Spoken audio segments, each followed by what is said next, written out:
there's going to be some revisions, and we'll announce it and post it on the. I just pushed for it to go live. Okay. Is this going to get any bigger on the screen, by the way?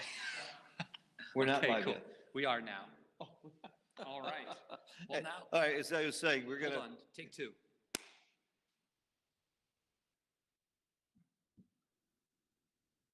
Ah, there you go. I'm screen sharing the wrong one.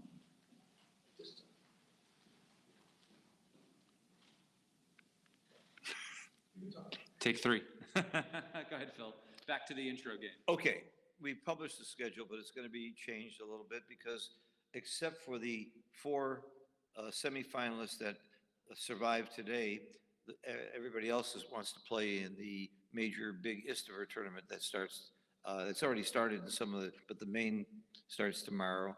They've got a major ceremony where they have honored guests and lots of really fun announcements. We're going to make that. So there may be some revisions. Just keep checking the UBC, the Facebook, Backgammon Galaxy for updates. And I'll try and give you updates later as we know them. We're about to see a match between two amazing players. You see on the screen, Thomas Muir will be at the top and Zednik at the bottom. Their scores so far, they played two matches. And Zizi, I'm going to call him Zizi because that's easier for me than Yedek, has won both matches, so he has 2 points. They've only done the analysis of the XG file on the first match, and Thomas won that. He played at 1.57, and Z just can't play well enough. He's playing only at 2.6. You can't expect to win against a player like Thomas. Can you imagine that? I don't know if you have any idea what kind of unbelievable skill that is to play, especially under this kind of stress. So we know the score is 2-1. We don't know the PRs for the second match. We'll let you know as soon as we know. Okay, we've got action here. Let's go. Take it away, Justin, because you're my action man.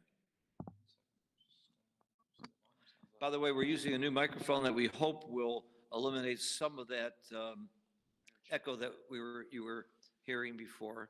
And in the chat, please let me know. Oh, also one thing, I looked at the chat later, and I noticed somebody asked about Nick Blazer. Is he retired or what? And the answer is no, he's alive and well. And Nick and I go back a long way. He was one of my students, and he went on to become much better than me and working for and worked with a couple of other really good teachers, and including Mark Olson, and joined the staff of Mark's group with Galaxy and has done a lot of commentary at the World Championship. He and I did the World Championships last year. He took the most of the main matches, and I took the secondary matches. This next year, I'm going to be his partner. We're going to both do main matches, and maybe we'll do some secondary matches too. We're both going to do the finals together, so I'm looking forward to working with Nick. He's really an old good friend of mine. We've chouetted and traveled together all over the world, and I think he's a great commentator. I've learned from him. I've learned backgammon from him now, and he's learning a little bit of how to have fun from me. I think that's the case. Nick knows how to have fun on his own. He's a great guy. So anyway, he's still alive and well. Let's take a look at this match now. What's happening? 0-0-7. You've got the golden point made by Thomas. That's the opponent's 5 point. So he's going to be in this game forever. You don't double the guy out very quickly in that situation.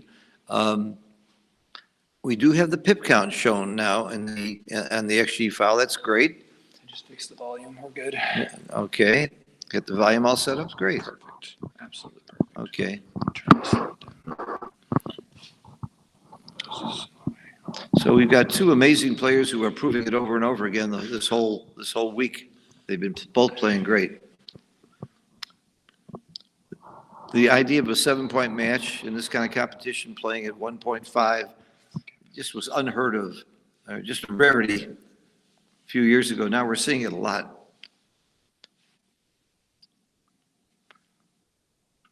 All right, that's a great roll for Thomas. And Z's in trouble if he doesn't perform here. Oh, double twos I would call performing, coming in and making your 4 point and hitting. That's a performance. That certainly is called the Joker. where's your 4? I guess it's, yeah, it's head down. You want to reduce shots. You know, when we talk about being outboarded, what we mean is how many points you have in your inner board. And right now, ZZ has 3 points and Thomas has 2. That's one of the major reasons that that play of coming down and avoiding leaving a shot is important. Also, it's a good builder. I mean, the upside here, if you switch and put 2 on the roof, is that you might pick up the 2 blots in the outfield, but grabbing the 21 points seems really strong as well. But hitting 2 was right, wasn't it? Yeah, it was. Yeah. That's a play. That's a tough find. That's a play you should, it's not that hard to find if you know, if you see, he's got 2 blots in the outfield. I think I would have made that play almost instinctively. Of course, hitting is my thing. I love to hit. Hitting is fun. Just ask the ex-wives. Yeah, just, yeah. kidding. Right. No, we don't do those shows anymore. I'm kidding. Okay. I've gotten in so much trouble with much less than that. The police are outside for you? No, I'm going to pick you up. See, you're too young to have too many ex-wives. That's the problem. You don't understand. No, I don't plan on having any. That's a good plan. That was my plan all 3 times. I like this lady singer that I saw not recently. She said, by the way, I want everybody to know that I'm divorced. I didn't want to be divorced. I wanted to be a widow. I just love that comment. Okay, back to the match. Coming on the ace, no, hit. That's what I would try. But the bot thinks that coming into the 20 and playing 6 to 5 is the best play. I'm glad Thomas is considering it. My play is a slight error. They're so close. Yeah. I don't, XG is set usually that it's not even an error unless it's 0.02. And this is right at 0.02. There you go. Right on the button. That's my style. But it's semantics, whether it's an error or blunder. Blunder is 0.08. It's semantics. We'll choose blunders are set to 0.02. Yeah, he wants to know if he does anything more than 0.02. You can change that setting, of course. Yeah, mine's set to 0.05. That's more my Yeah, speed. no, an error for me is 0.23 or higher. It'll flag me that I made a big mistake. And my blunders are 0.555. By the way, lots of people have trouble with the settings and XG. And if you have XG and you really want to know how to use it, send me $25. I'll send you a 1-hour video, and I'll use the money to buy and donate and ship boards to kids mostly all over the U.S., to be honest with you. I haven't shipped too many outside of it. We've sent so the 2-1 hits. a few hundred boards using donations and the money I get from those videos. 5-4, we have a new anchor. Okay. This is going to be a longer game with those anchors. 5-3 is not a nice number. Z was on the verge of being doubled out when he rolled double twos. That's what I love about this game. It can turn really big in one roll. I wonder what the luck factor, I'm sure it'll show up as a joker. I think it's funny that like making the 10-point is tied with just putting 4 checkers on the 3-point. Yeah. That is, oh, it's not. Okay. well, it's close. He's plus-plussed it for me. I appreciate it. It's close. It's close. What Jason is talking about is that, Justin is talking about, I'm sorry, is when you hit a button, you get an initial reaction from an initial evaluation, which can be increased by hitting plus plus. And often plus plus will improve the information greatly and give you a much more accurate reading. If you want to be really accurate, roll it out, but that takes a while. We're not going to do any of that during the match itself.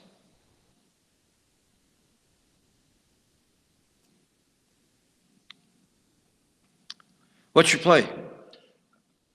It's tough. Making this structure seems nice, but it's also difficult to leave or want to leave the blots. But they're really, putting 2 checkers on the 3-point also just looks terrible. I don't mind leaving the blots because he's forced to vacate a nice anchor to hit me if he does hit me. Yeah. So there's a plus to getting hit. He'll still have his 20-point.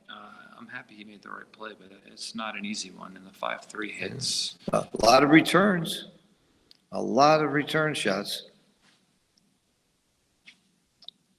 1s, 3s, and 6s and any come-in number. He's got 4 numbers that come in, 3 numbers that hit. 4 times 3 is 12, double is 24, plus a couple of doubles. That's how I quickly know with my friend Bob Urquhart and I worked out that formula so you can quickly tell the number of hits from the bar. It's a great formula. In fact, I saw an interview with Art Benjamin the other day, and he was listing that as one of his tricks that he uses, and he gave us credit for coming up with that formula. So if you have 4 numbers to come in, 3 numbers to hit with, 4 times 3 is 12, doubles is 24 shots. Then you look for other doubles that might hit, or duplication of those numbers. But really fast, you know about what it is, and then you come up with 24 shots, 2/3 of the time you're going to hit back. That's why I didn't mind leaving all those shots. This play seems pretty clear. So everybody got that formula? I use it every day, several times a day. And by the way, I mentioned colorless counting earlier, and I failed to mention that I did not work out that method of shortcut of counting without a lot of help and ideas from Bob Urquhart, who I'm sorry to say is now no longer among us, my student and good friend from Austin. Very cool guy. I think you gotta, Oof. the hit seems pretty natural. Well, coming out is just 1s, 2s, and 3s. It feels very desperate here, though. I like coming out. You can't let the guy roll, though. You don't come out to the bar? No. No way, that's way too much? You can't let him roll, because he just might make the 4, and then you're just in really big trouble, whereas if he fans, this game is like... Uh-huh. So it's like, this is like a defensive hit. Yeah, it feels very desperate. Is this a tempo hit when it's a defensive hit? I don't think it's quite a tempo hit. Sometimes the best offense is the best defense. Okay, 2-3.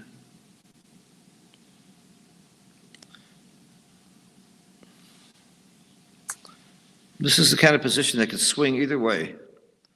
A hit there would have been a good swing, but that's not a bad roll, getting out of there.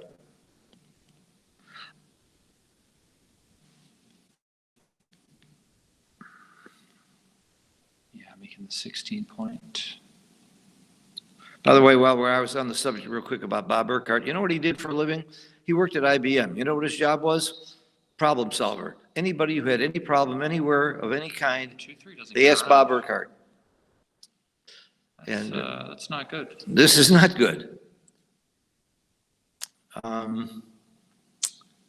Wow. I guess you have to switch 4 to 1 because you don't want to step close enough to where you're leaving a double shot. So if you play the 2 down and play like 4 to 1, maybe.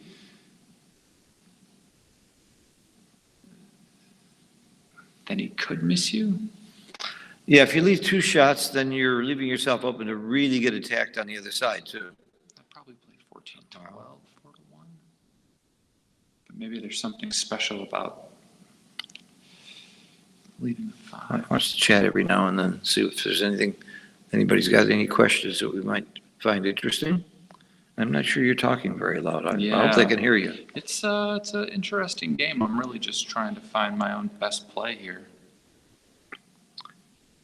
Can I remind you of something? You're out of the tournament. This is them playing. I hear you. You lost. Just wake up. Reality here. I hear you. You got a beautiful wife. You got a beautiful life, but you're out of the tournament. It's not about you. What should they do? They should do the best play. Okay. 9-7-6-2. I just hate the way they move the checkers. I really can't wait till the rest of the world catches on that you don't move checkers back and forth without offsetting them when it's a temporary move. I was a champion of that rule, and it's caught on pretty much in the United States. In fact, the rule is if you don't do that, you can't move the checker back because all this back and forth movement can drive you nuts trying to watch your opponent and see where it goes. And people often make mistakes, even giants. I saw it a few times. This is a legal moves tournament, however. That helps if one guy makes a legal move, the other guy can correct it. And if they get confused, all they have to do is ask us. We can go back on the tape, see what they had. So it's a little better here. This play has a lot of value because of the blot in the inner board. Getting hit back might allow you to pick up the other guy. This is my play. That's how I play this, because it includes a hit, which I like. And he didn't do it. And it was wrong what he did, but not horrible. Yeah, there's just, there were just 2 other blots on the board. Okay. So what's our pip count? 33 pips? I might get frisky here. Yeah, but there's 2 anchors. I don't know. There ain't gonna be 2 anchors that long. If you can survive a roll or 2, he's got a break. I'm starting to think about doubling very seriously. And, oh, there's XG. It's wrong to double, but not by a lot. But it certainly is right to stop and think about it. We're no longer up on the 14th floor, but we're in a different hotel. There's 2 hotels here, and they're in one side and we're on the other. We're in the airport hotel, and they're in the Istanbul Wow Hotel. And they're in the middle is a huge conference center with, I think, the largest backgammon room. Cyprus is pretty big. But this is even bigger. I haven't been to Cyprus. Oh, this is a scoop. He doesn't even let it touch the floor. Yeah. Double 5s, that is atrocious. I told you it wasn't a double. Yeah, no one listens to me. Not even you, Phil. Oh, I make it a habit to not listen to you. What? I'm sorry. I said I made it a habit to listen to you. What? Okay. I said pass the salt. Look at this 50-50 game. I don't know how he's going to bring this home. It's going to be doubles or nothing. He won't bring it home. It'll be doubled out. Or maybe you can't double until you hit. No. You got to hit and then double. First Yeah. you make your board, but then he has to leave the shot. He might never leave a shot. You Right, always leave a shot here. Always. With what? There's no number. You could roll double 6s and bring it home with no shots. What are you talking about? I'll give you 2-1. Only 2-1 on double 6s. No, Do I I'll give look you- like an idiot? I'm giving you 2-1 that I'm giving you 2-1 that Z leaves a shot. I'm giving you 2-1 that Z will Well, leave he's a shot. likely to leave a shot, but That's he what I does. mean. But why would you cue before he leaves it? Oh, I'm not defending the cube. I agree. I would never even thought about the cube there, except I did. I only thought about it when you thought about it because I'm like, what's they're thinking about? But you know, So I'm going to throw your game off real good, huh? okay. Here we just volunteer it right away. Which one? The one from the 14. So if he doesn't roll, yeah, you clear from the rear. If you volunteer the other one and you get away with it, you still have to clear from the 14. Yeah, you do the hardest thing first. This happened with me in a match with Oliver, and didn't do the hardest thing first. And then even though we got away with it the first time, we still had to bring everything else home. All right, but look at XG now. Let's cheat. They're really close. Wow. I'm sure you're right, but it's very, very close. What's the reason? I'll tell you the reason. Because Thomas is stiff. He doesn't have a lot of timing to hold his board and those 2 points. Yeah, like why? Yeah. And you leave fewer shots the other way. The other way, you're leaving 14 numbers instead of this 15, 17. Duplication for the sake of duplication, though, you know, it's like, why play with 2 blots? If you're hit, they might just play on instead of doubling you out, you know? Yeah. I did a online lecture thing with Matt Cohen-Geyer about 2 weeks ago. He doesn't like duplication. He said, no, he didn't even say he didn't like it. He said, is that a thing? Yeah, That was his comment. yeah, he doesn't like it. Is that a thing? He says, I just count the shots. Don't give me this duplication stuff. All right. Yes. Got away with it. No, okay, he misses. It's a miss. Yeah, I know you would have hit here, but I'm missing. yeah. You got to do it faster so they don't notice. Yeah, but not only is it a miss, this is what I was talking about a minute ago. Thomas doesn't have timing. He's got to break his board, break one of those points. Is there some logic to breaking the off the 5 Not point? yet. You just Okay. bring both in, I think, for now. I mean, is there a logic to it? Of course. Of course there is, but Yeah. I think tactically for the next roll, maybe you just hold on Yeah. one more roll. I would have looked long and hard about running from the 20, and it's not bad. It's close. Yeah, no, it's a good idea. It's often right. in Because some it's not situations. likely to be attacked very successfully, and I like not getting hit outside. That's the reason. Closer is better. Closer is fewer shots. Or is that 2? Nope. Missed, okay. Is there any merit to picking both off the 5 and making 2 inside points? I guess not. No. I guess not. And holding that point? I mean, the problem is you'd have to like fill it back in again if you get a shot and hit Yeah. somebody, right? Down 40 pips in the race, the shot is the whole thing. I think, the cube's on the other side already. Yeah, you make the ace? Oh, there's 5. You're kidding, okay.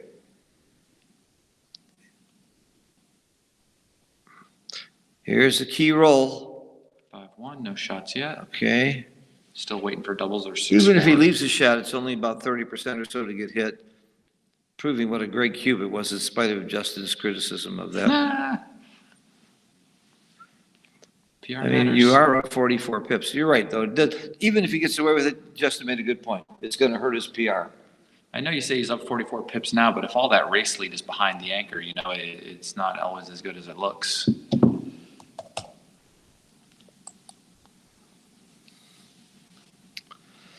It's not as good as it looks when you got all those checkers on the ace point. Anybody who studied wastage, the way I do it, 2 pips for every one more than one on the ace, and 1 pip for every one more than one on the 2, open 4 point. A lot of wastage for white. But still, you can afford some wastage when you're up 40 pips. 5-4, not ideal, but you just have to go. How do you might make the 2 and come out with the 4, stop. I guess that's too much, huh? If you do that, you lose out on direct shots with 1-6. Yeah, 1-6, 1-5 hits 2. See, he's looking at it. I would study this play. I would consider this play. I think the swing on 1-6 is too much. Well, But you don't want to break your board, because if you get the shot and you hit the shot and the guy rolls a 6, Yeah. you might still lose. you either go with one or you either go with one part way or all the way. You don't just break your board like you said. I mean, you could. I'm looking at the XG. It's not that bad, but I wouldn't, in general, consider breaking my board. No. But I can see for numbers like 5-2, 5-3, you gain by keeping the anchor. So that's why it's probably close. 5-4 as well. I would have made the wrong play. I would have come out with the 4. Yeah, but it's and not covered. wrong by much. But you do gain on 5-3, 5-2. You also gain 5-4. on you're making a 6 point, but you got a full board Yes, when you of make that course. play. Of course. I think that's a big gain. That's You why get the it's shot and hit it, you're gin. That's why it's so close. And here's 5-1. Notice he left a 5 shot instead of a 1 shot because again, if you get missed, you can bring it home. Yeah. You leave the 5 and because you roll the 5. You didn't And take, you lift the checker. you didn't take my 2-1 bet? You lift the checker, by the way, Uh-huh. because you can win with the cube if you fans. Right. If the cube hadn't been turned, that might push you the other way. Yeah, it would push me the other way because Z's board isn't that good and he's got a blot. So I would leave it if the cube was on the other side. Yeah, I mean, you can turn the cube, I believe, Right. if he fans, I think, maybe. If he fans. No, I think you need one more roll after that. Let's see. Maybe. I mean, you see everybody smashed on the ace and deuce. Where's Marty Storer when I need him? He's got a great formula for this. So does David Rockwell. And all I've got here is Justin Knoll. Yeah, or he'll know the best play, but don't ask me why. Yeah, he'll know the best play. Kidding. And Marty will tell me why for 3 days. That's all right. Formulas are nice. They are. And rules of thumb. Okay, now, I don't think it's a cube. I think he needs one more roll, but let's find out. See, Is it Justin? I told you He's it's a right big again. redouble. Right again. I knew the reason I thought it wasn't a cube is I was grabbing this so fast. Right again. And it's a big, Phil, you can. all right, that's 1 for Justin. All right. 2. Is it 2? Yeah, it's 2 already. Well, yeah, we've been here 3 days, that's true. You fucking, sorry for cursing. You got me good with that one. Because if he fans again, he's going to blow past his market by a mile, right? Yeah, So but you got to do it now. See, all I knew was I was grabbing the cube so fast, I didn't think it And was a plus, double. you look at his racing leads still, right? But like all of that is wastage anyway. Right. You know, the hard part isn't the cube. The hard part is finding the tape Right. with all the way it is. Well, So to quote my friend Paul Franks, the sun was in my eyes. I missed something. I didn't see. The sun was hitting me here. Paul Franks, the only guy I ever knew that used that for backgammon, for his excuse for making a horrible play. But by the way, over the board, I would take a lot more time to figure out. I think Tim Cross told me the other day he generally takes when he's within if he's up by 14 pips or something like that. I think Tim told me that the other Yeah. day.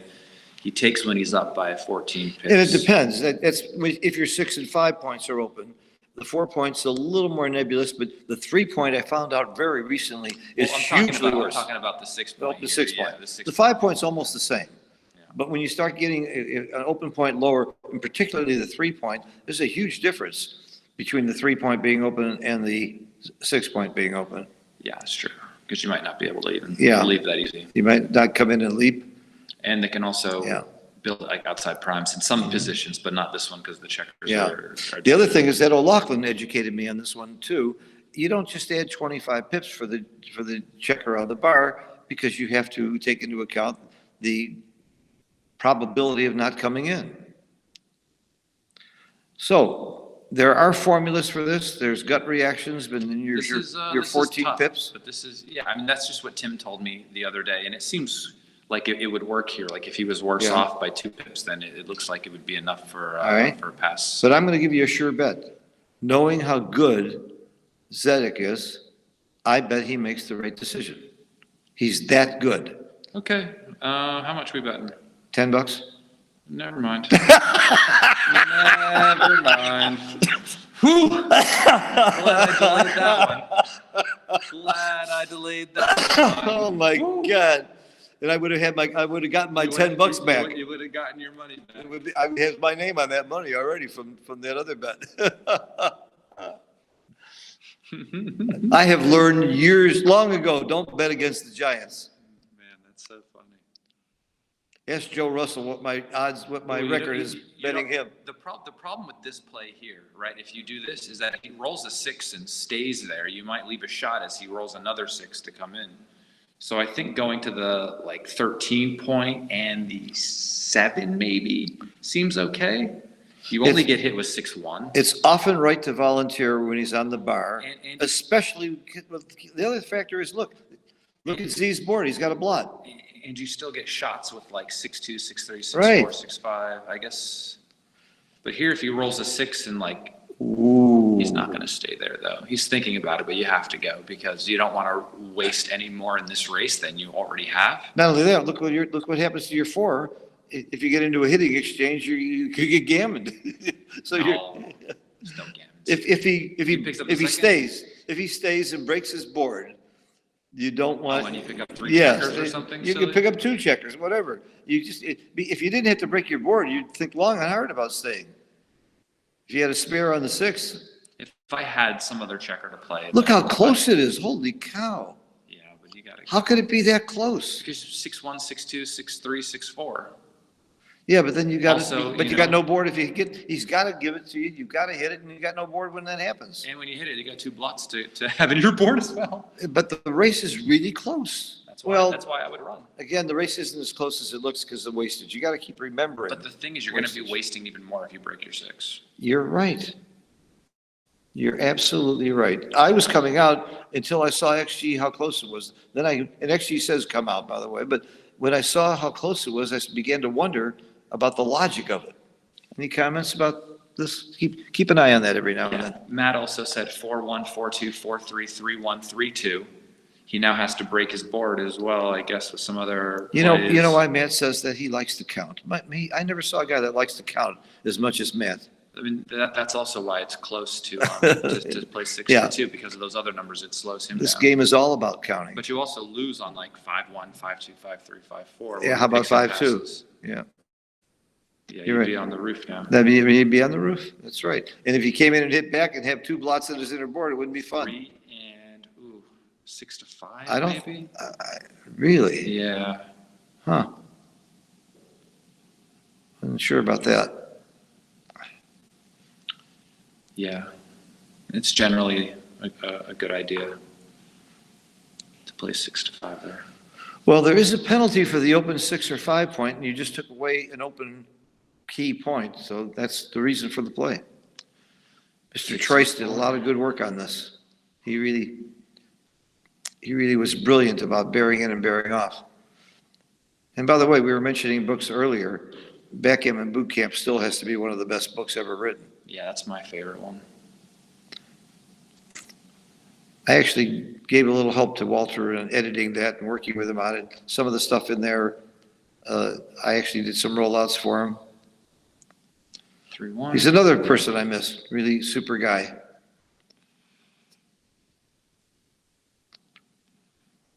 5-1. So there's 2, 4, 6, 8 checkers here. 2, 4, 6, 8, 10, 11. Okay, he's going to need some help. Yeah, this is 6-3. when you have a 4 cube, it is monstrous to get. These every one of these rolls is a huge roll, whether it's good or bad. 2, 3. And Okay. Z's not out of this. All of his doubles work very efficiently. That's one advantage of this position. You can roll any doubles at all, it's going to be big. If he rolls, okay, 5-2 is good roll. 2 off. Z's going to need a double. He's going to need a double. And that's not a bad double. That's a good one. That's a good one. He really needs to roll a 6 here. He did. 6-3. That's not the Yeah. one though. But Z's got a 1 if he doesn't roll an ace in 2 rolls. The odds are that he will roll an ace in 2 rolls. He loses his market, though, if he doesn't roll an ace and, He can't recube here though because he has a recube on the next roll. So why recube but here? is it going to take on the next roll? It's 28%? Yeah, if he takes 2 off, right, he'll have. He'll have that 28% if he classic doesn't roll position, doubles. right, Where he has 10 Yeah. misses, so you don't redouble here because then But you what's have the 2 shakes to roll an ace. what's the recube take point to an 8 cube here? Oh, don't ask me past 4.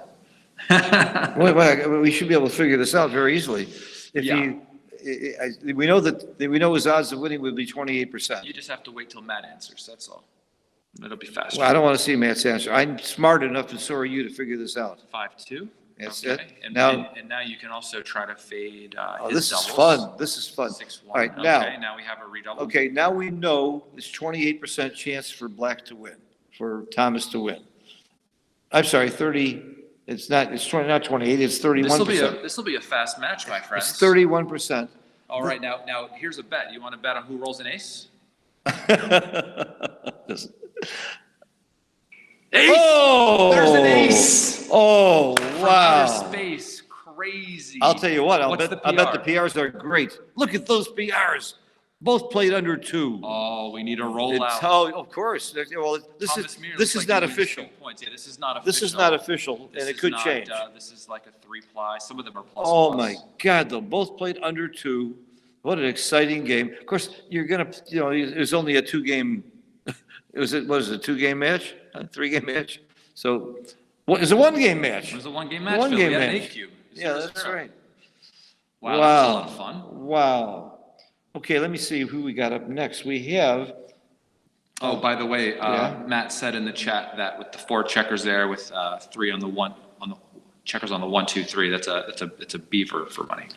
yeah, Yeah, I understand that, but with 31% winning chances, what was the take point? But they say like 25% in here. But it's Okay, so we know he had 31%. And he won, the odds of rolling a 1. Oh, double ones works, it's 28%. double ones takes. So there's only 10 So he rolls, only has 10 there's only 10 rolls, 10 out of, here's a real good trick. 1 out of 36 is 2.778%. And I'm pretty good at multiplying anything times 10. So I know it's 27.78% of the time that Thomas would win that game. So the only question is he better off dropping and losing 4-0, or is he better off taking? Does he have more than 28% winning chances if he drops? And the answer obviously was no. Depends what your plans are for the evening. Depends on your plans for the evening is probably the right answer. Hey, I'm supposed to be the funny one. Stop that. I can't help I myself. got you here because you're the smart one, not the funny one. I'm the Matt says funny it's one. a pass, 0, 1 to 7. Interesting. Okay, you see, you have to do risk over risk plus reward is the formula. And the risk is your match equity if you take and win versus your match equity if you just drop versus your match equity if you take and lose. That's how you come up with risk over risk plus reward. And O'Hagan and Matt Congar, guys like that do it over the board. And I do it too, but I'm not as quick. So here's what I'm going to do, Phil. Yes, sir. So we can stop talking for a bit. I'm going to take the mic out and put this back on charge. Okay. You can't charge and have the mic on at the same time. Oh, we can talk, we can't, then take the mic off. So we're gonna stop talking a little bit and rest, okay? And I do want to announce the next one, when it's gonna Just so be. there's enough power. Okay, well, they can still hear you. Oh, they can hear me, that's fine. Um, We're still live. Good, we're still live? I'm just putting. All right, our next match is going to be Dirk, and Michi. Oh my God, we got Dirk and Michi coming up. Now that's a pair. Dirk Schiemann and Michi. Michi, of course, is from Germany and Dirk is from Japan. And if you believe that, two great authors, two great players, two people who have both been number 2 Giants on the Giants list. I can't wait. I can't wait to see Dirk and Michi. Oh, and so far, he's flashing the scores on the screen a little bit fast for me. I got to catch that. See how they stand so far. Wow. What a match. What an exciting game. I want to see what Dirk and Michi stand at. Keep going, baby. There it is. Oh, Dirk is clearly winning. 3-1. And those PRs are not really good for either of them. But that could mean that they played really complicated games. You know, one of my mentors and another guy I miss dearly, God, I keep talking about people who died. Wow, Howard Ring, just an amazing player, an amazing guy. He may have been clearly one of the best in the world, but he didn't travel and play that much. He was very busy with his job. He's a trader, Susquehanna Trading, and that was a hell of a company to be at once. To be there with Howard Ring, Neil Kazaros, and David Wells, some other really good players there. But Howard Ring once told me, it doesn't matter what your PR is. It matters how much better or worse you are than your opponent. If you can get him into complicated games and complicated positions, and by the way, Jim Pasco feels the same way. But Jim Pasco doesn't believe you can rely on XG, because if you're going to maneuver your opponent into complicated games, XG is going to ding you for the plays you make to do that. So really the best test of how well you play is how much you win. I mean, I wrote a quote a few years ago that says, there are many ways to measure success, but only one you can spend. So normally, all that matters is, do you win the match? That's going to win you the trophy or the money. But in this particular tournament, PR does count.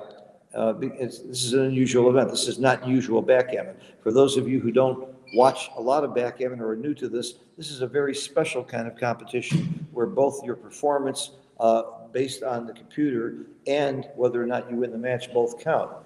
99% of backgammon is played where all you care about is whether you win the match or not. So there are people who, what we call, play their opponent. I do that, certainly when I'm playing money games, chouettes. If I have an opponent that I know is timid, when you give him a 4 cube, I'm going to double early. And if I know he's going to grab the 4 cube, I'm playing Carter, I'm going to double later because he's taking anyway. And I might make checker plays different ways. I had a good friend that I played backgammon with for many, many years. I happened to be a billionaire, a famous guy, but he would never slot. He could play where I know he was not going to slot. You know why he never slotted? Because every time he slotted and got hit, he never forgot it. But he didn't remember the times he slotted and didn't get hit. So again, I go back to one of my favorite quotes from Albert Schweitzer, good health, happiness is good health and a bad memory. And you better have a bad memory in backgammon. You better be able to forget the times you made good plays and they didn't work. If that stops you from making good plays, you're never going to be a good player again. So again, you can play your opponent, and by the way, you can play your opponent here and now too. If you want to make a play that's suboptimal because you think your opponent might make a mistake, it's not a bad thing to do. But there's a problem here. Everybody here is playing a master or grandmaster. You should not be thinking that your opponent's going to make a mistake. He's going to make some, but there's no way to predict which mistakes he'll make, and most of the time he's not. We just saw the match we just saw right now where these PRs, what that means, by the way, is the amount of loss of winning chances, or equity we call it, because of errors were less than 2%. That means that they're almost playing perfectly. It almost didn't matter that how they played compared to optimal play that a computer would make. So you don't try to, I don't think you try to play your opponent here at this level at all. They're all trying to play their best game. You know, I've always felt that way about golf, for example, is that type of game. Unless they're playing match play, when you see a golf tournament, the guy is trying to make a birdie every time, regardless of where his opponent is at. Yeah, I guess if you're up 2 with 1 hole to go, you want to make sure you don't go in the water and you don't gamble. There's a little bit of that, but for the most part, your only your opponent is yourself. You want to play as best as you can. That's very true of backgammon. That is your biggest opponent. So you work on that. I'm not just talking to fill time. I'm talking because I think I'm interesting, but I'm entertaining myself anyway. Oh man, tomorrow I can't wait to see all my friends. 600 people in this huge, huge tournament. There must be at least, I'm not exaggerating, 40 local Turkish people that I've gotten to know and played with and become friends with over the years. And then there's people from all over the world that I get to see very rarely because I don't get to Europe as much as I'd like to. And I'm more excited about seeing my friends than I am about playing backgammon. It's really just terrific. And quite a scene here. So if you get a chance, I'm trying to do to you what Carter did to me. I'm going to push you to travel more and go to more tournaments. It's a lot of fun. Hey, looking at the chat, any questions? Anybody wants me to check out? Are we having fun? I hope, any suggestions for the streaming? Okay. So we have one more round. All 4 pairings have one more round. And we're going to have Michi and Dirk. It's going to be their final round. Everybody else is playing their final round. When that's done, then we will know who the 4 semifinalists are for tomorrow. And then Friday we'll have the finals. Saturday and Sunday, I'm going to play a little backgammon in the tournament, some of the side events, because I'm too late for the main event because I'm busy with this. And Monday, I shoot to New York. I'll be in New York about 8-9 days doing lectures, and I got a couple of private lessons and lectures and tournaments. And I spend a lot of time in New York these days. I'm finding New York and Florida are real hotbeds for backgammon these days. I'm sure there's still a lot of, in Chicago once in a while, but it doesn't compare to the kind of action we have in New York and Florida. I'm very fortunate to be able to be in those 2 places. And one of the reasons I can make it to New York so much is the generosity of my very close friend, Blake Fleetwood, because I have a free place to stay in his lovely apartment. So Blake and Jane, I want to thank you for giving me the opportunity to spend more time in New York, which I love. I would be going anyway, but it would be a lot more expensive for me. So I'm just trying to warn the people of New York.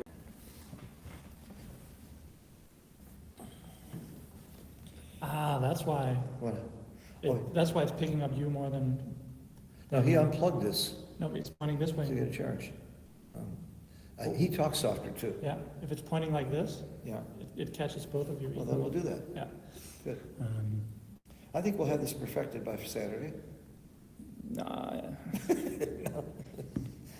Like perfect in my world is like a whole other level. Like this. Okay, the 3rd match, it could be the last game, I said, for the.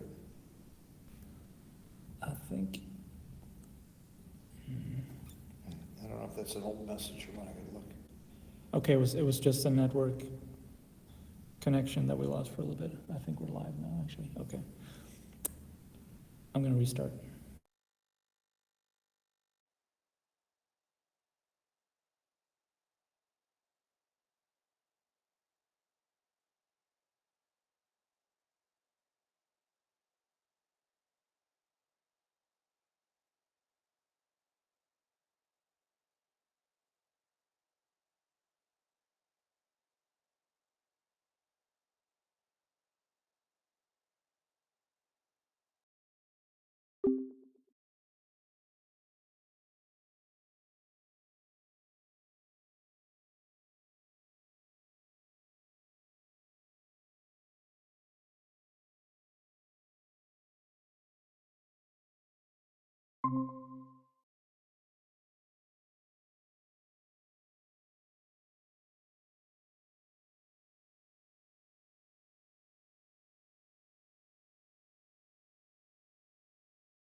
Hello again from Istanbul.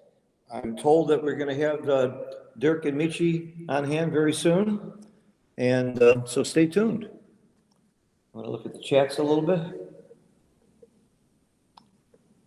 Somebody said we need a movie about backgammon. Boy, ever since we saw Queen's Gambit about chess and saw the effect it had on the chess world, everybody wants to have a movie on backgammon, and I know 2 or 3 people that are working on it and trying to get there.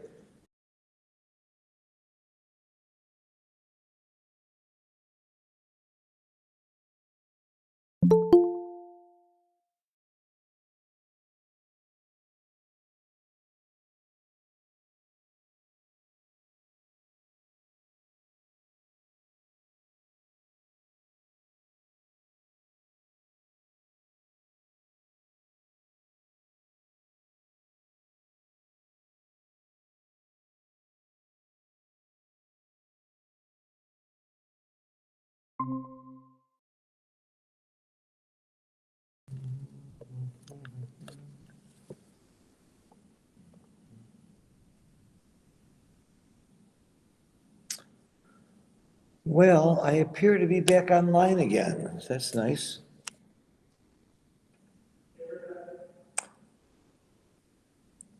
We should be starting shortly in the next match. I see in the chat some people talking about the timeout by Ito Levi.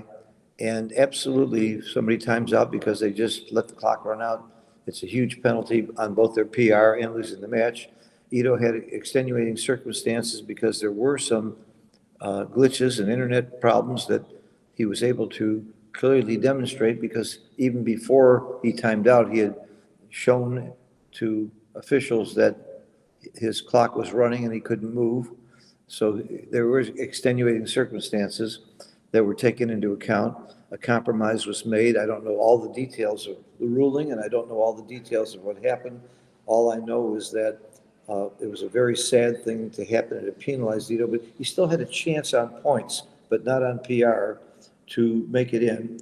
And at that point, there was a point where I was talking to Ito. He's a friend of mine. He's one of my teachers. He was so upset. He couldn't sleep that night. He wasn't sure he wanted to continue.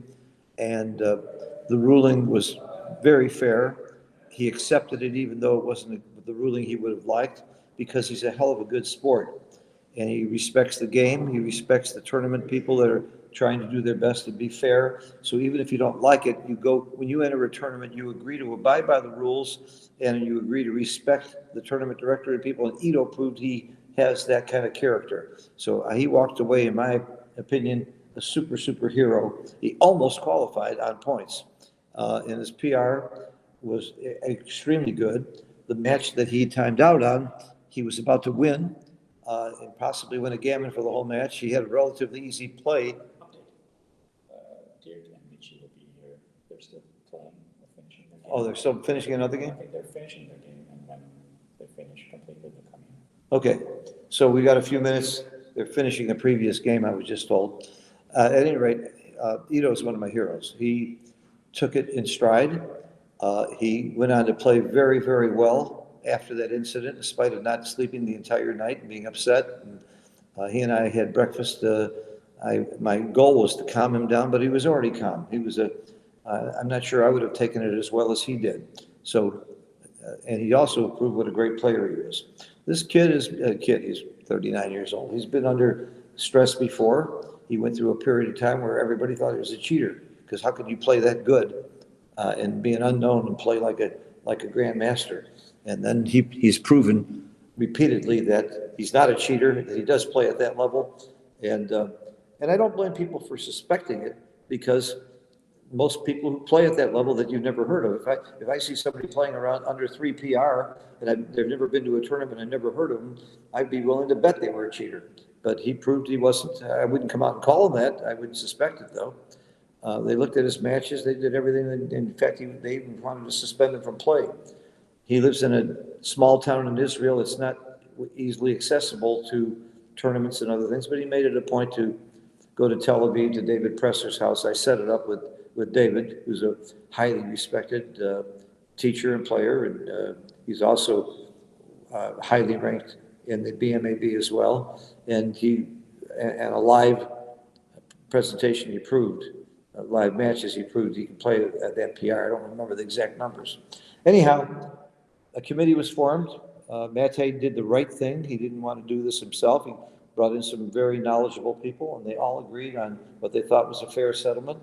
I don't think, again, I wouldn't say they didn't make it, wasn't fair or not. I don't know. I don't know all the details. All I know is Ito accepted it like a man, continued to play his heart out, and he didn't quite make it.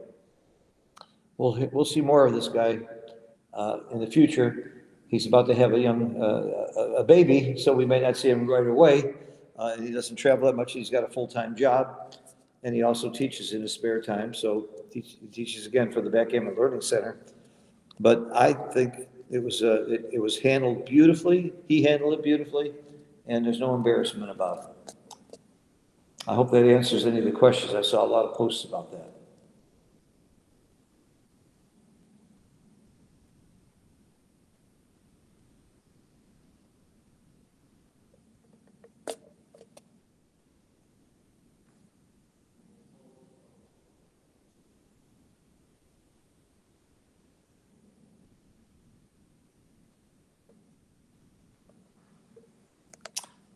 Well, let's talk to Matt Congeyer about timing out.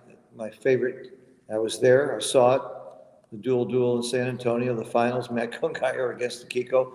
He probably doesn't like my reminding him about this all the time. He timed out. It was a huge event with a lot of money on the line and a lot of prestige on the line. And I believe he was beating Akiko at the time, and he timed out. I only timed out once that I can recall in a doubles match. I was partnered with Rory, and Rory wouldn't shut up, so I leaned forward so we couldn't see the clock, so we could time out, so I wouldn't have to listen to him anymore. I like Rory, we're friends, but at that particular time I was irritated, and we timed out. We were playing doubles against Bob Koka, another good player, and we were ahead at the time, I think. But I'll tell you one thing, I don't love doubles anyway. The only way I like to play doubles is non-consulting, where each player makes his play without consultation from his partner. Otherwise, first of all, I don't like the chatter. I don't like the back and forth discussion between the players. I don't like how long it takes. And I don't like the fact that if you have unequal players, the weaker player is just a robot, just making the stronger players plays. So you're both involved in making the plays when you each take a turn. Now, you do consult on the cue, but I actually run a couple of special tournaments in Chicago doing that, and everybody enjoyed it. Everybody's involved. I also like when you have, and I've done it for money, when you have an intermediate and an open player as partners, it's even on both sides. And it's really a fun way to play. Everybody's in the game. And I think the clock should run a little faster in doubles. They give it way too much time. Sometimes people go on and on saying that sometimes they say intentionally misleading things because they think they can trick their opponent. Oh no, I don't think we should double. They got a secret signal under the table that he's just lying because he wants his opponents to take. I mean, that kind of stuff is baloney.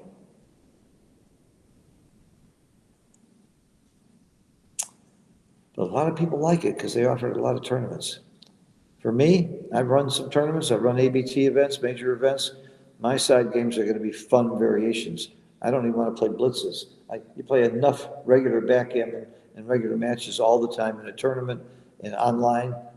I want to play variations. I want to have some fun.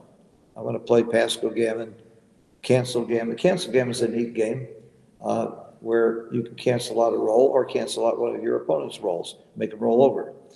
We were talking earlier about one of Jim Pasco's favorite games called Destroy. Your opponent rolls the dice at any one time during the game that you want, you can make the play for him. So let's say early in the game he rolls double fives. You're going to throw 4 checkers to the ace point. But you got to pick out when that one time's going to be, and you want to do something where he's not going to recover. It's a really fun game. There's another great game that I've been playing lately that, again, I learned from the master, Jim Pasco.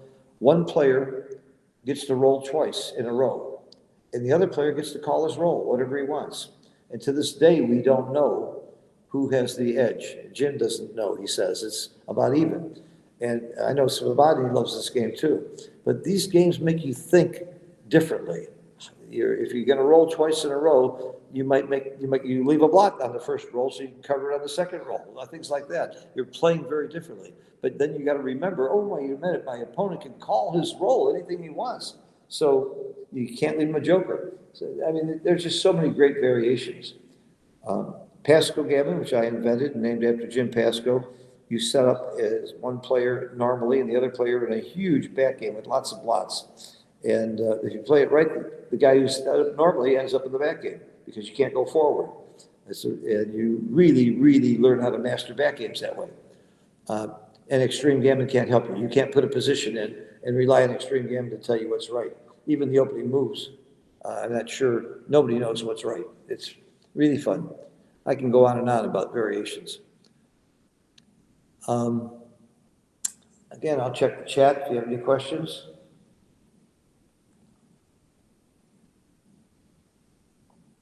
Yeah, non-consulting doubles with 2 guys are about equal. I like that too. If the 2 guys are about equal, they can argue forever, and they're probably going to come up with the same play or 2 plays that are pretty close most of the time.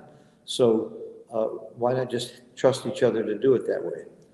I agree with that. But if you have 4 people and 2 of them are intermediates and 2 of them are open players, it's fun to match up an open and an intermediate against an open and an intermediate.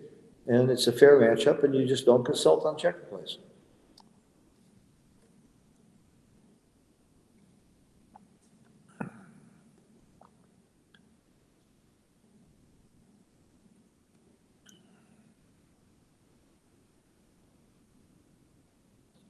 Okay, we're seeing some results, and we're getting a lot more of the PRs done and getting much more accurate results now. We got a lot of close matches that are going to be decided on this final round. Look at that. Michi played a match at 9 PR.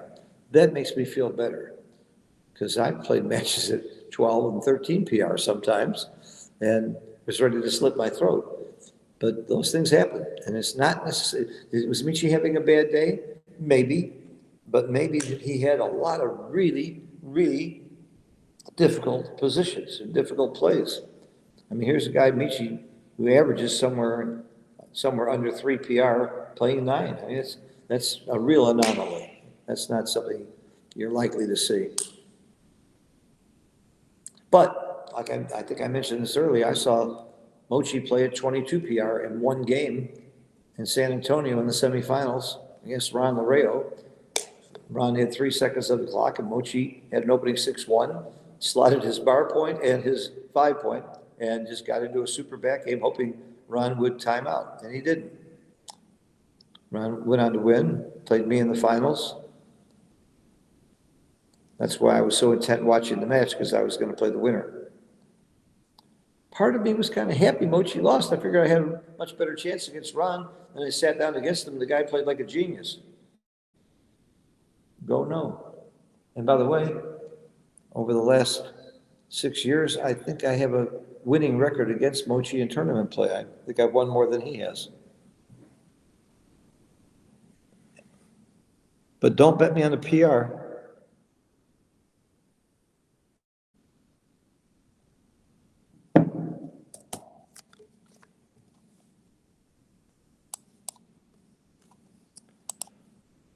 So, while we have this time, the first time I came to Istanbul, some of my friends got together and we had an all-night chouette at a coffee shop in the middle of a very busy area that was open 24 hours. And at about 4 in the morning, I said, guys, I'm tired. I got to get back to the hotel. How do I do this? We didn't have Uber then. How do I get a cab and how do I get back? And they said, you're not leaving, Phil. I said, why not? I said, you're up 16 points or whatever it was. He says, you can't leave. I said, look, I feel like I'm being kidnapped. They said, you are. You're being kidnapped. You can't go. And it was all done in a fun way. I forget exactly what the time was, but it was still early enough. They called my wife and they said, we've kidnapped your husband and we want $10,000. And she said, I'll give you $10,000 if you keep them. It was funny. It's a true story, by the way. And I had a ball. I really didn't want to go home. It was more like joking around. But we played around the clock several times here. And really fun chouettes. The only other place that I know of in other countries where the chouettes are that spirited and fun is Jamaica. We have spirited and fun chouettes in the States too, by the way.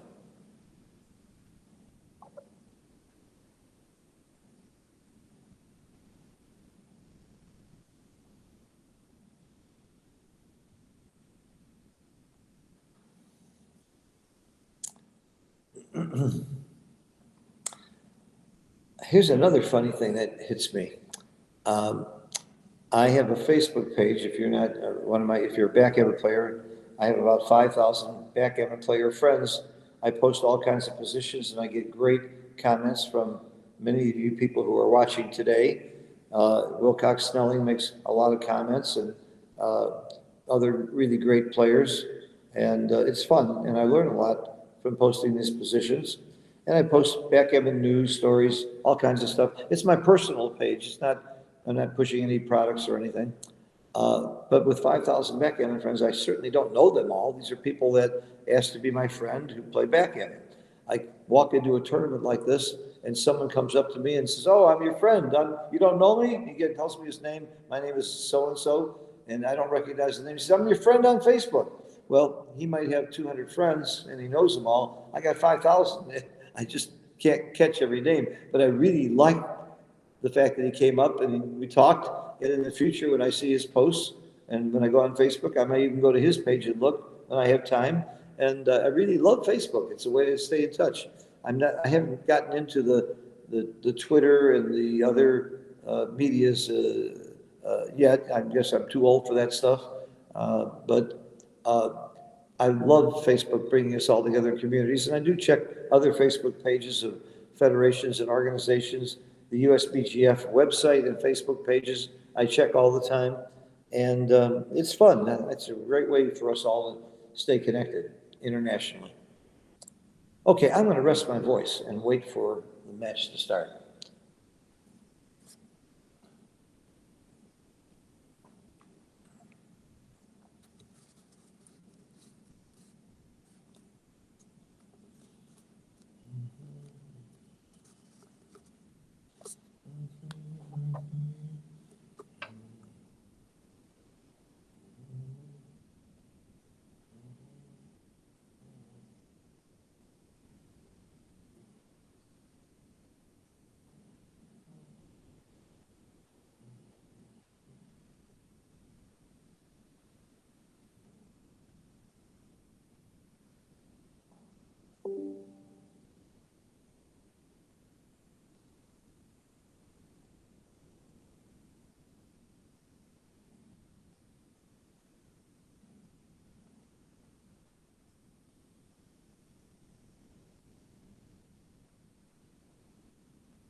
I was just going through my emails and texts, several of my friends saying they were enjoying the commentary and they're really enjoying the matches. That's what it's all about. It's supposed to be fun, educational, interesting, and I think we have 250 people watching right now, but there'll be 6,000 or more watching these matches and videos over time, and I think that's a great thing for backgammon. I think that's part of the reason the game is growing. A lot of my students and people that I meet from time to time say, "Oh yeah, I watched all your videos on YouTube." And by the way, I have 250 short teaching videos on the USBGF site, which is accessible free to all members. I'm the official teaching pro of the USBGF. And it's not just me, it's John O'Hagan, Stick, Perry. I've invited other people to help me.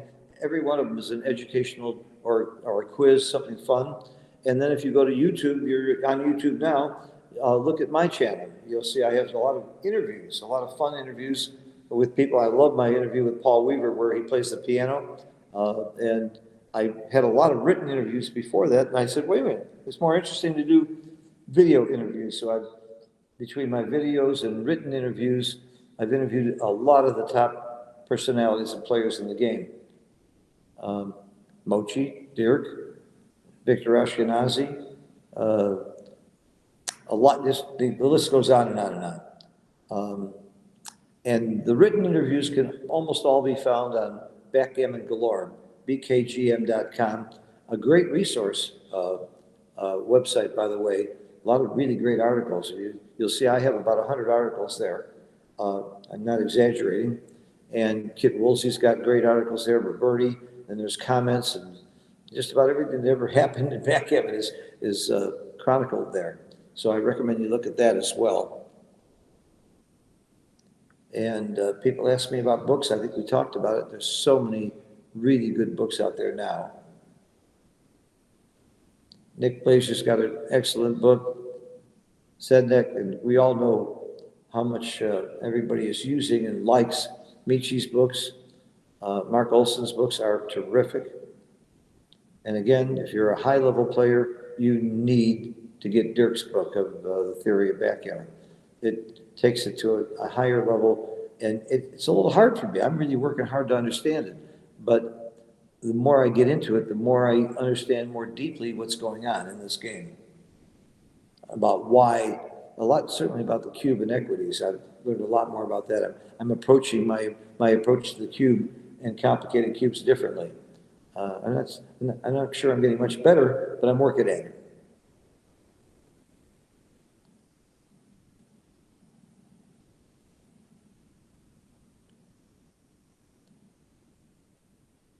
Somebody said they're just reading about colorless counting. Google or go to YouTube and search for colorless counting. I have a video that's much easier, faster, and more fun to learn colorless counting than to read that article. The article's good, but it's more complicated than it needs to be. When we first developed colorless counting, a funny thing happened. Almost simultaneously, Art Benjamin and Kit Woolsey both said they loved it, but they both came up with a shortcut and a way to improve on it, independently and at the same time. And I was also very excited to hear Neil Kazaros made a post once saying that if he had 100 years to think about it, he would never come up with that concept. It's so revolutionary, but it's a really fast way in many different types of games to know what the difference in pips is. And that's usually what you need to know. You don't need to know it's 103 to 107. You just need to know the difference is 4. Now, when the difference gets to be 8, 10, or 12, then yeah, you need a total. But by knowing the difference, you quickly know you're nowhere near a double, or you're way over your double point. And if you think you're close, then yeah, you have to count. But you only have to count one side. You know the difference is 10, and you count one side, you add 10 to the other one. It's that easy.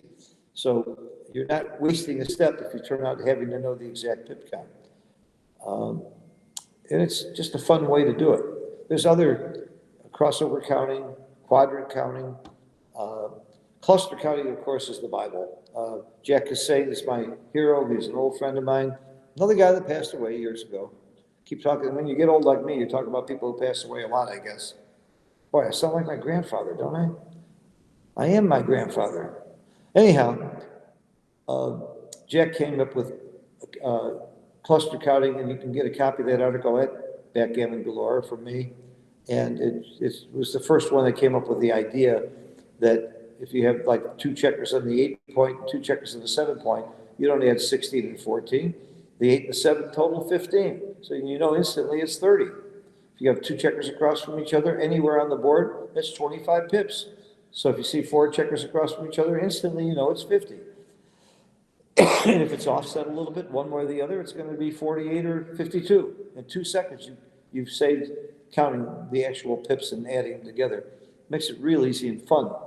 The faster and more fun it is to count pips, the more you'll do it, the better you'll play, the more you'll enjoy the game.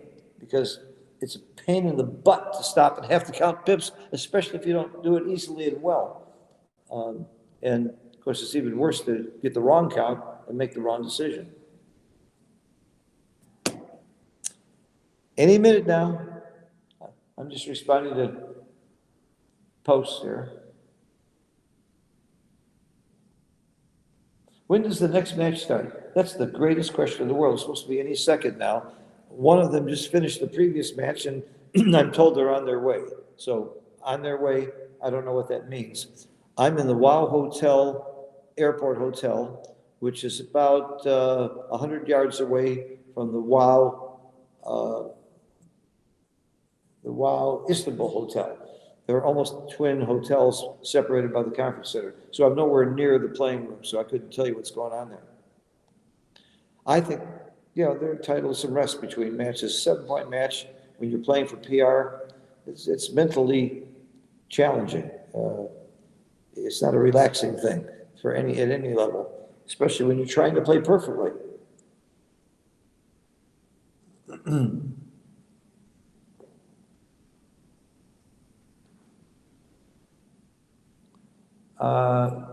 Ray Millsack, what's the shortcut?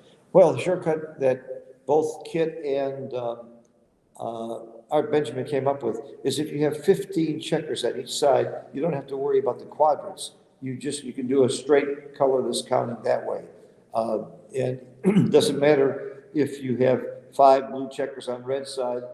If there's 15 checkers there, automatically there must be 5 red checkers on blue side. So as long as it's even that way, you can just go across the board and just compare the difference on the pips and quickly come up with colorless counting. But what happens if you got 16 checkers and 14 checkers or 17, 13? You just shift 2 checkers from the side that's heavy to the other side, or count it, if it's on the 12 point on one side, you count it as 13 for the other side. Again, I think that's covered in the new video, but that was their concept. The original colorless counting was a little bit more complicated than that. But the main reason to see the video is to understand the concept. Why is it that it doesn't matter what colors they are? I've had 3 students that were completely blind. One, I'm very, very famous, Yankit Chan from England, who's a very, very fine player, was my student for quite a while. And he used to count by feeling the checkers and just remembering which checkers were moved where when his opponent said, I'm moving 13 to 6 or whatever. And he remembered there's another blue checker there. And for him, colorless counting is incredible because it doesn't matter what color the checkers are. He can feel with his hands where the checkers are and tell the difference and come up with a pip count difference very quickly. Kind of a funny story. I had another blind student who was a college student at LSU, and he ordered a special board with pluses and circles grooved into the checker so he could feel with his fingers in case he forgot where they were. And it was a great board for him. He could feel what was a plus and what was a circle checker. The problem was that all 30 checkers were white. And unless you could, for his opponent who could see, unless you could really see the engraving, which was very faint, you couldn't tell. So he had to go back and order another set of checkers with a different color. I think that was really kind of funny that happened.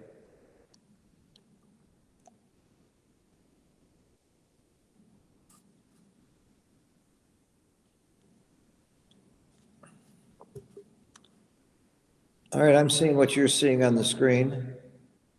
I'm seeing that they're setting it up with Michi on top and Dirk on the bottom. And Dirk is winning 3-1. The third match they have played, but we have no analysis on that.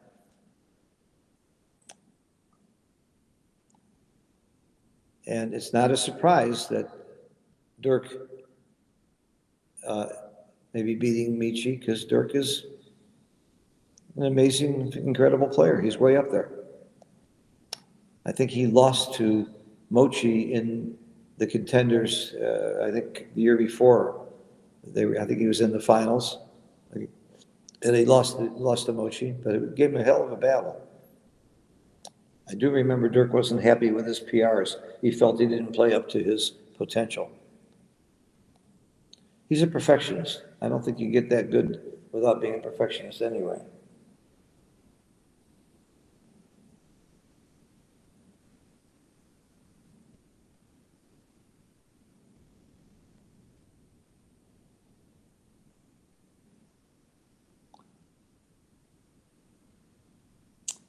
Roberto was showing somebody how to do colorless counting. Yeah, Roberto's a good friend of mine. He and I taught together and worked together quite a bit.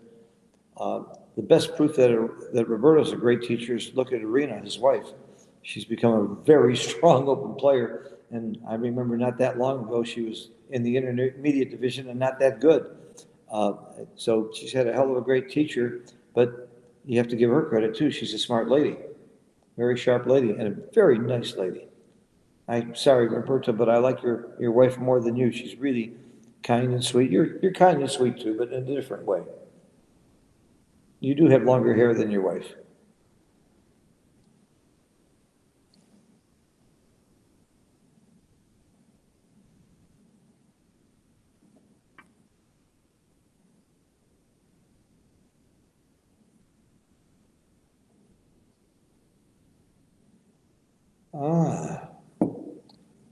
We're still waiting.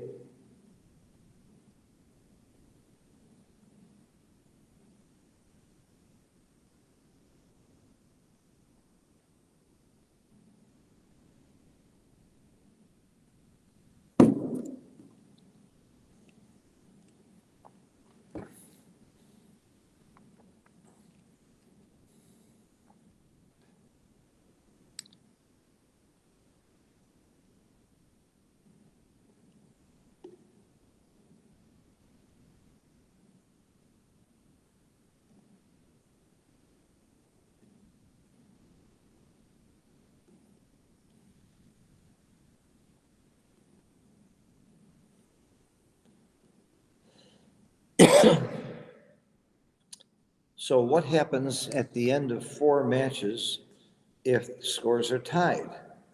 If the score is, if one person wins 4 points and the other one wins 4 points, the answer is the average PR wins, which I like. That's the skill part of the game. Let the advancement be based on skill.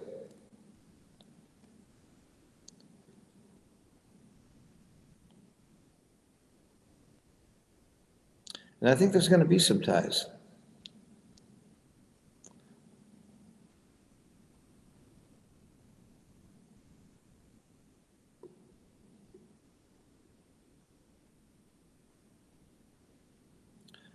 The match we're about to see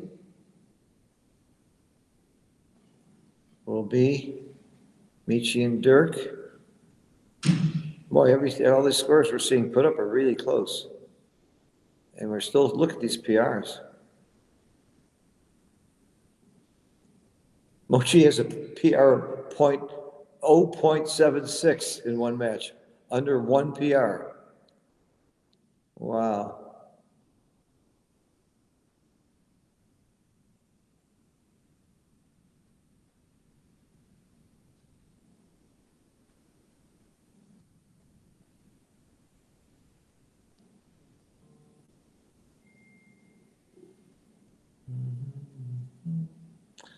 The winner gets some prizes.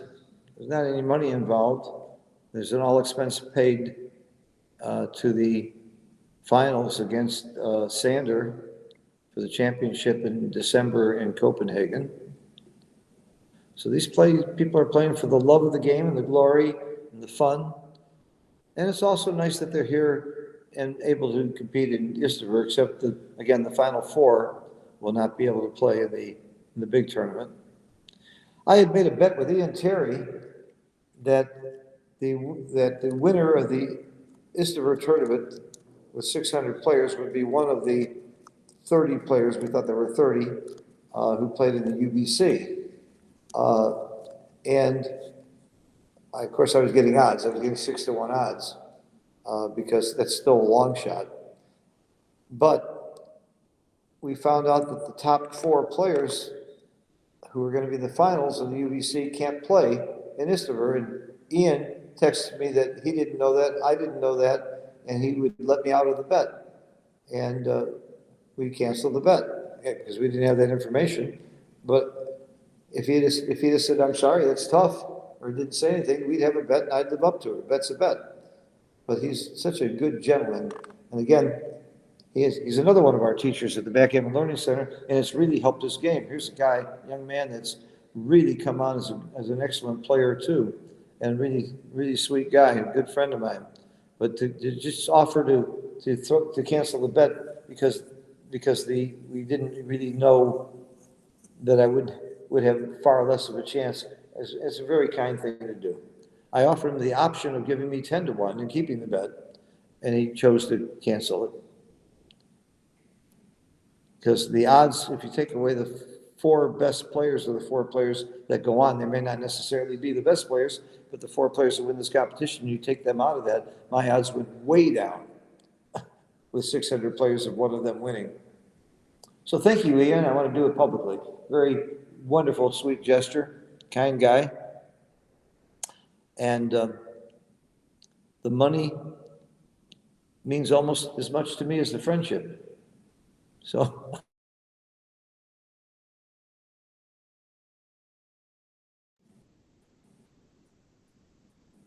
the money and the friends, I mean.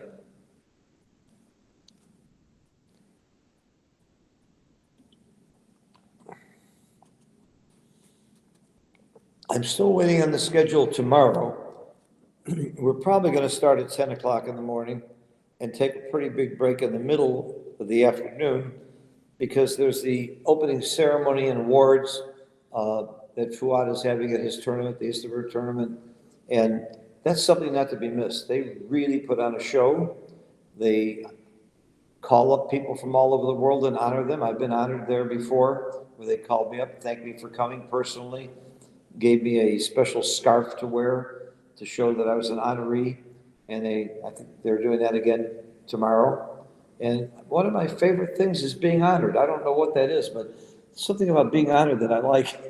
So we're taking a break, not just for that reason. There's other people being honored as well, including Mochi and some of the other dignitaries and people that are here. It's just a kind thing to do.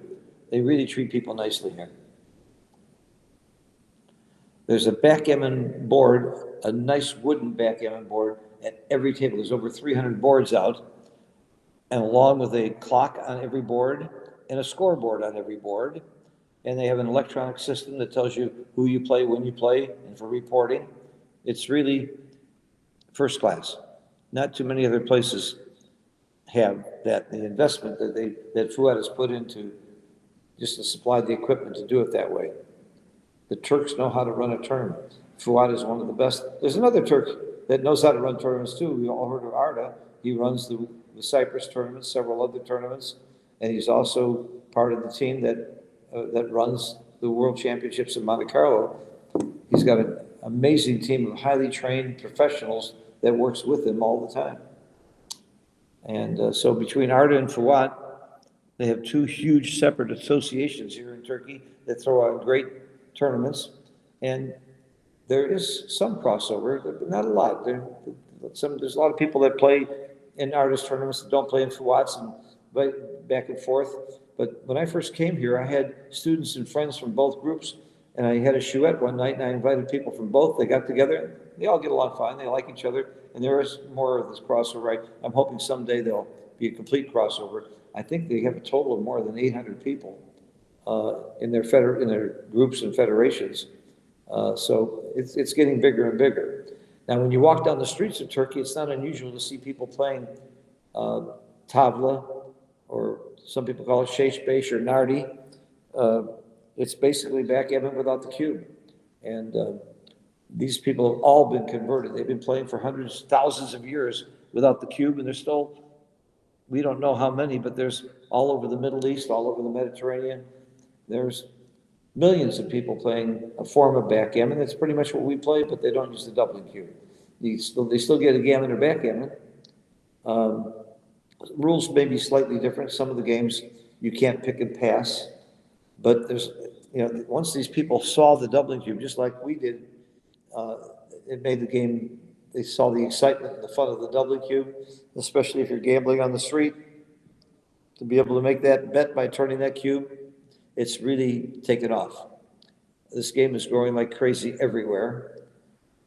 We all know it died after the 1980s, I think largely because of poker, but it's making a huge comeback. It's still nowhere near the game that poker or chess is, but I think it'll get there eventually because it's just such a good game.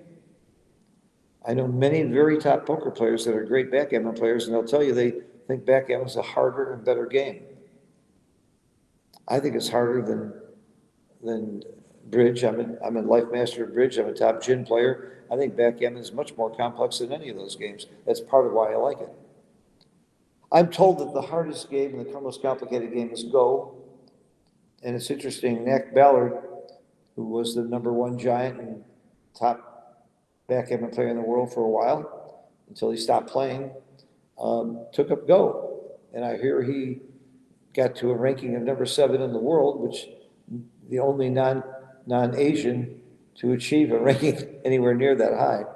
So the skills it takes to play really good backgammon, we've proven that there are great chess players, poker players, Go players. Oh, Scrabble's another one. We've got several backgammon, famous backgammon players that were world champions in Scrabble. I think Mike Corbett, Jake, Sankowitz. I'm sure I'm missing somebody. Roberti was a world speed chess champion. We got a lot of crossover in poker. There's just a whole long list. Eric Seidel, I think, is still the leading money winner in the poker tour.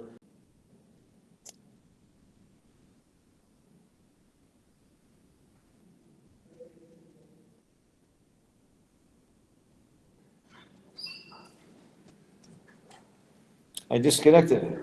I think I reconnected. Okay, It looked like it reconnected automatically. okay, let me check. Where are we on the getting this match started? I'm losing my voice. I'm going to shut up for a while. Oh, well,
The players are sitting there rating and they're ready.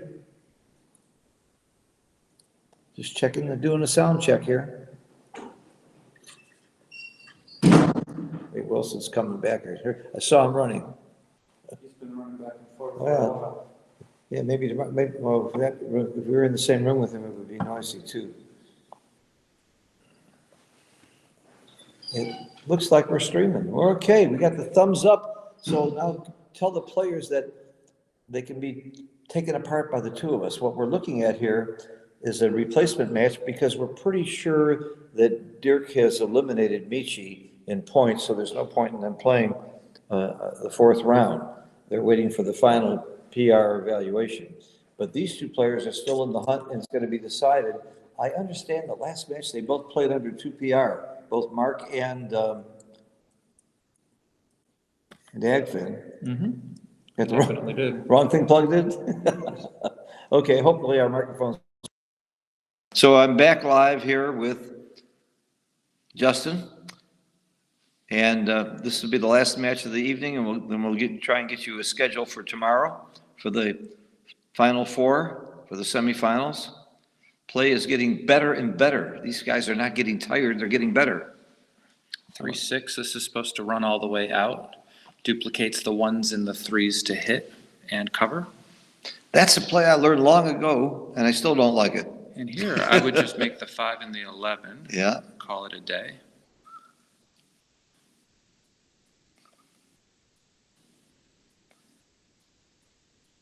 Three, 4, I would just play 2 down.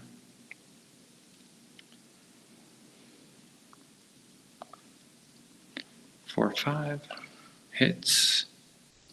By the way, before the roll, I know I need a 9 or a 10.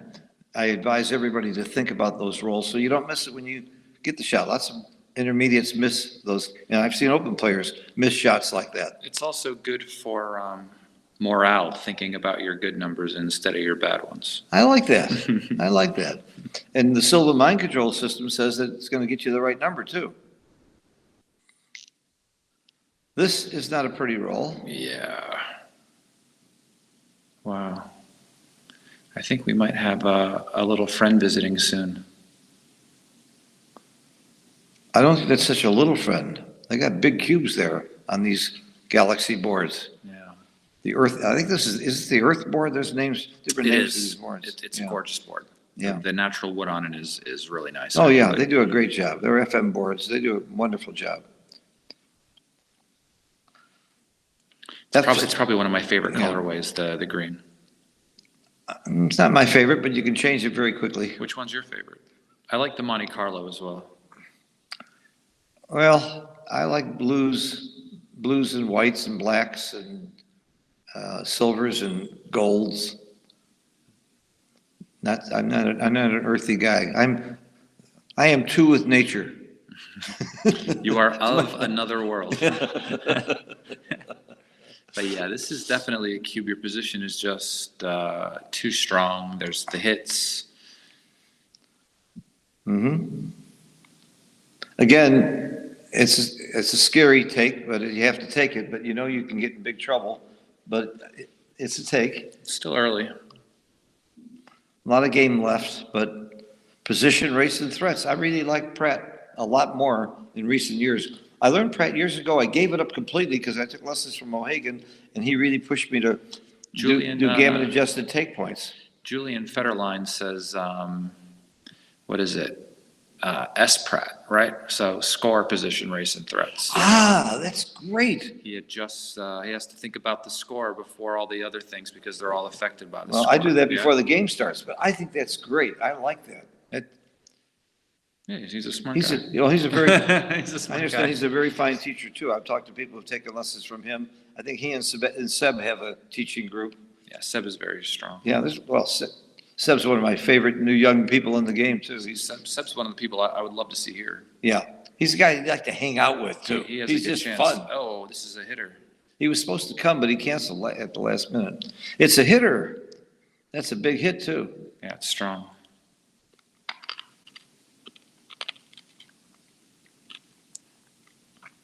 He needs a good entry, something with a 2 or a 4 to hit back.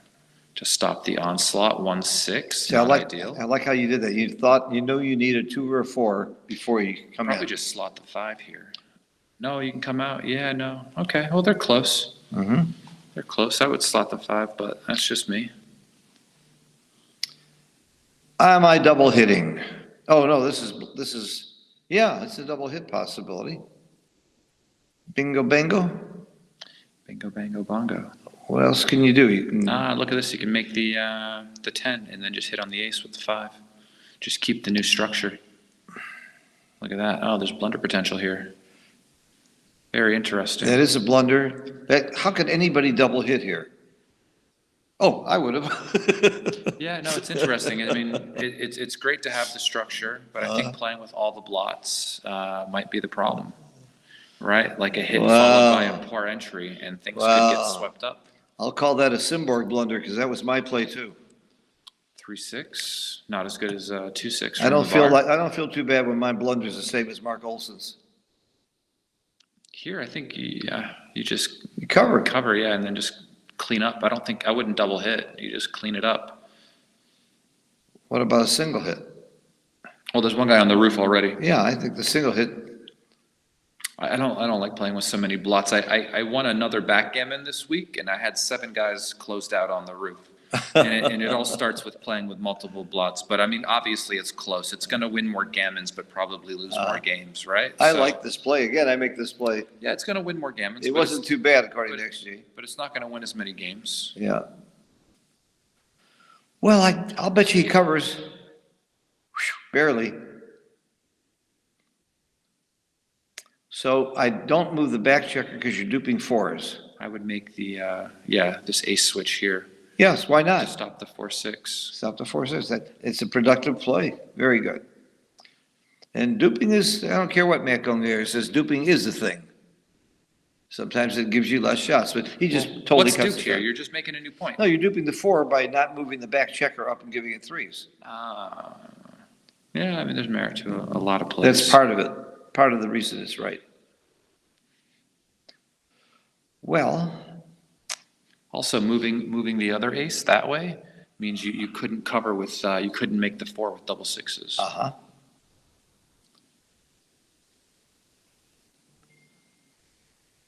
I'm sure they. 5-4 hits, the only number that Whoa. does. Whoa. Don't forget, That never happens live. That's only online that happens. Yeah. Oh, they're playing live. I'm sorry. yeah, but they're playing on a Galaxy board. You see? Oh, you think Mark's got this one fixed too? Yeah, Oh, my course. God. Oh, let's see here. 1. 2, 3.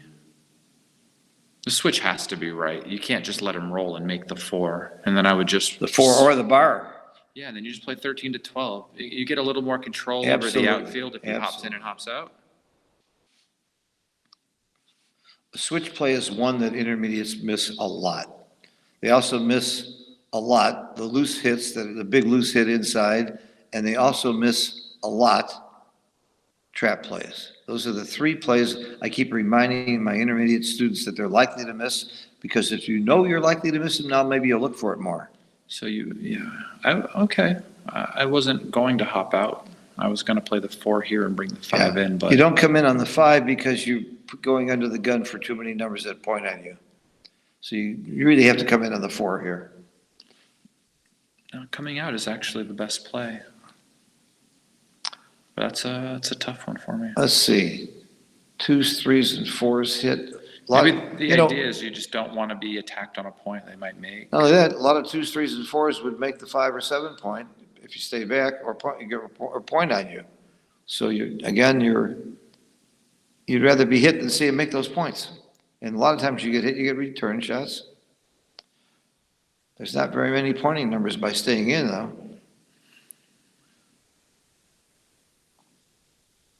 But you need to extract the back checker anyway, right? Yeah. So, You can hit, and I think you have to. yeah, you have to attack the 4. Oh, I would hit there. I wouldn't have done this. Well, there's a lot of hitting numbers if you do this anyway. And plus, he gets the opportunity to run away, so I would just attack on the 4. Yeah, it was my gut reaction. Prime a pair, hit a blot. That's my play. Well, that's the first half of your play. He's then Well, deciding then, on the 5. no, the 5, you gotta come down. There's Yeah, no of other course, 5. you're going to the 8. But, There's no other play. They both played relatively fast to this point, not a lot of, I'm not sure what their PRs are right now. We got that one stupid, horrible play that Mark made that I would have made. And I don't think it was that bad when he hit inside. Let's take a look at where we are with the PRs. So they're pretty close. Oh my God. PRs are very close. They're playing just under 5 for both of them. And every point is monstrous here. I don't know exactly what their point standing is, but neither do they, because they don't know about the last match's PRs. We got a couple of people working pretty furiously on these matches doing the transcription. not ideal. What do you do? Just cover and go to the 7 point. And leave him the shot. Yeah, I mean, if he doesn't escape, it's actually like a new builder to attack him, right? You just got to keep your checkers in front of Yeah, him. the only alternative is to go to the ace, and that's not doing anything. The problem with going to the ace is that if you hit the guy later, right, Yeah. there's a checker on the ace, he might just hit you back. Yeah, you don't want to be there. And it's a checker you'd like to use to attack on the flop if he doesn't escape. This is a pretty ugly 4, but you're Well, happy to hit It anyway. came with a 2, though, so Yeah, you you're can't. happy to hit. That's what- Beggars can't be choosers. 4? 4, 5. 5 has to come out. You're still happy to come in. You had some hitting numbers there, but you should be very happy to come in. 4-3 would be a fun roll. I mean, you could double anchor, or you could hit. It's a fun, interesting. There's a blot at the end of the rainbow. Oh, there's There's two two blots. of 'em. 2 blots at the end of the rainbow. 7s and 8s. This is big roll here for the match. Nope, that's No. not one of them. It's interesting. I'd You probably say this go is to- a really big roll, this is it, and even if he performs, you'll have 4 more of them later anyway, so 1, 2, 3, 4. great roll. That was just great. That's a joker. I don't think it was played right, though. I didn't see another play. He played it quick. Uh-huh. Well, Because when you're bearing off against an ace point game, you don't want that gap on the 4 point, right? Yep. Because it leads to weak structures where you leave shots from the middle. oh, he's not gonna leave a shot. Oh, he left a shot. Oh my God, 5-3. Wow. Swings. We're seeing so many swing rolls. That's normal backgammon though. Well, he's got 4 numbers now that he'd pay money to see. And if he doesn't, it's gonna be double pass. Yeah, the game will be over. Game over. Re-cue pass. He thought about for a tenth of a second. This is a no-brainer. Well, that was a big, big hit and turnaround for Dagfin. And he's also playing a 1.5 better in the PR. Unless something really changes here, this is a really, really big match for Dagfin to go forward and to be in the Final Four. He's got to be a big favorite at this moment. There's plenty of game left, though. That was just the first game. Yeah. They get more decisions. They'll whittle their PRs down. The more decisions they have, the more opportunities they have to go left. Early days still. He's only maybe, what, a 60-40 favorite in the match? Winning 2-0, maybe 58%? Not that big a favorite. 4-1 makes the 5.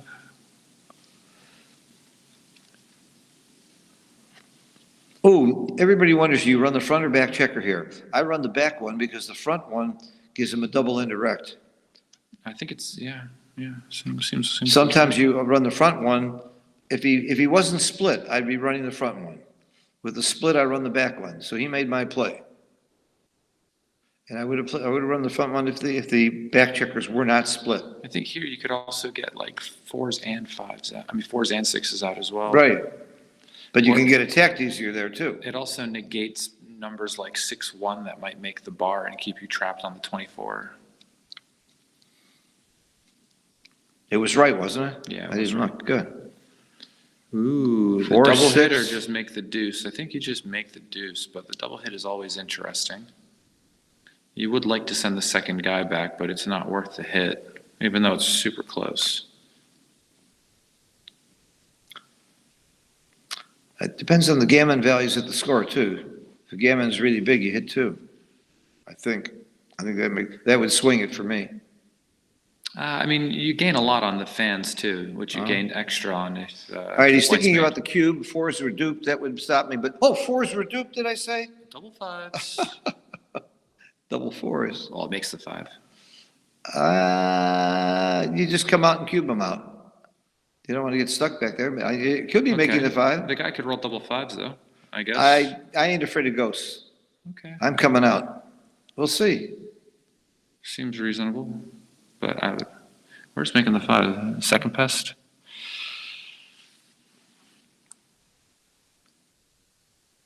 So this is right, isn't it? Yeah, looks right. Yeah. Because unless he rolls a joker here, it's double pass. True. This play actually makes it too good in a lot of situations, depending on what he rolls. No, I think it's double pass now. You think it's too good? If he's rolling on, it's because he's too good. It's not because, and by the way, it is almost too good. That's what that means. If it's barely, yeah, it is too good. When he plus it, it is too good. Good catch, Justin. You mentioned that it might be too good, and I thought it's just a double pass. Yeah, but it's worth nothing, you know? He does get a few more decisions by continuing to roll, though. Just hope he doesn't get jokered, you know? Yeah, but Because if he gets hit, an undoubled gammon at this score is just not worth that much. I'm surprised it's too good. I would have cubed. he should go to the 6, though, because he's leaving a joker. Well, only double 5s. Yeah, but like, if your guy enters with a 5, you can just cash. Whereas if he enters with double 5s. I give him double 5s too. I like that. Double 5s is still a cash. Double 6. I'm talking about his opponent rolling double 5 and hitting. That's what I'm saying. If he rolls double 5s and you're not there, it's still a cash. Oh, if you're not there, I see. Yeah. Whereas the other way, you're Yeah. losing. Yeah, that's true. But what about the other 35 rolls? You can't pick and pass. You just have to play quietly here, I think. Yep, Ooh, no, look at that. Look what they're they hit. hitting and going to the 3 point. Wow. They do For the pick and Gs. pass. I thought you weren't allowed to pick and pass in Turkey. Oh, Is that that's a rule that's- here? That's Tavla.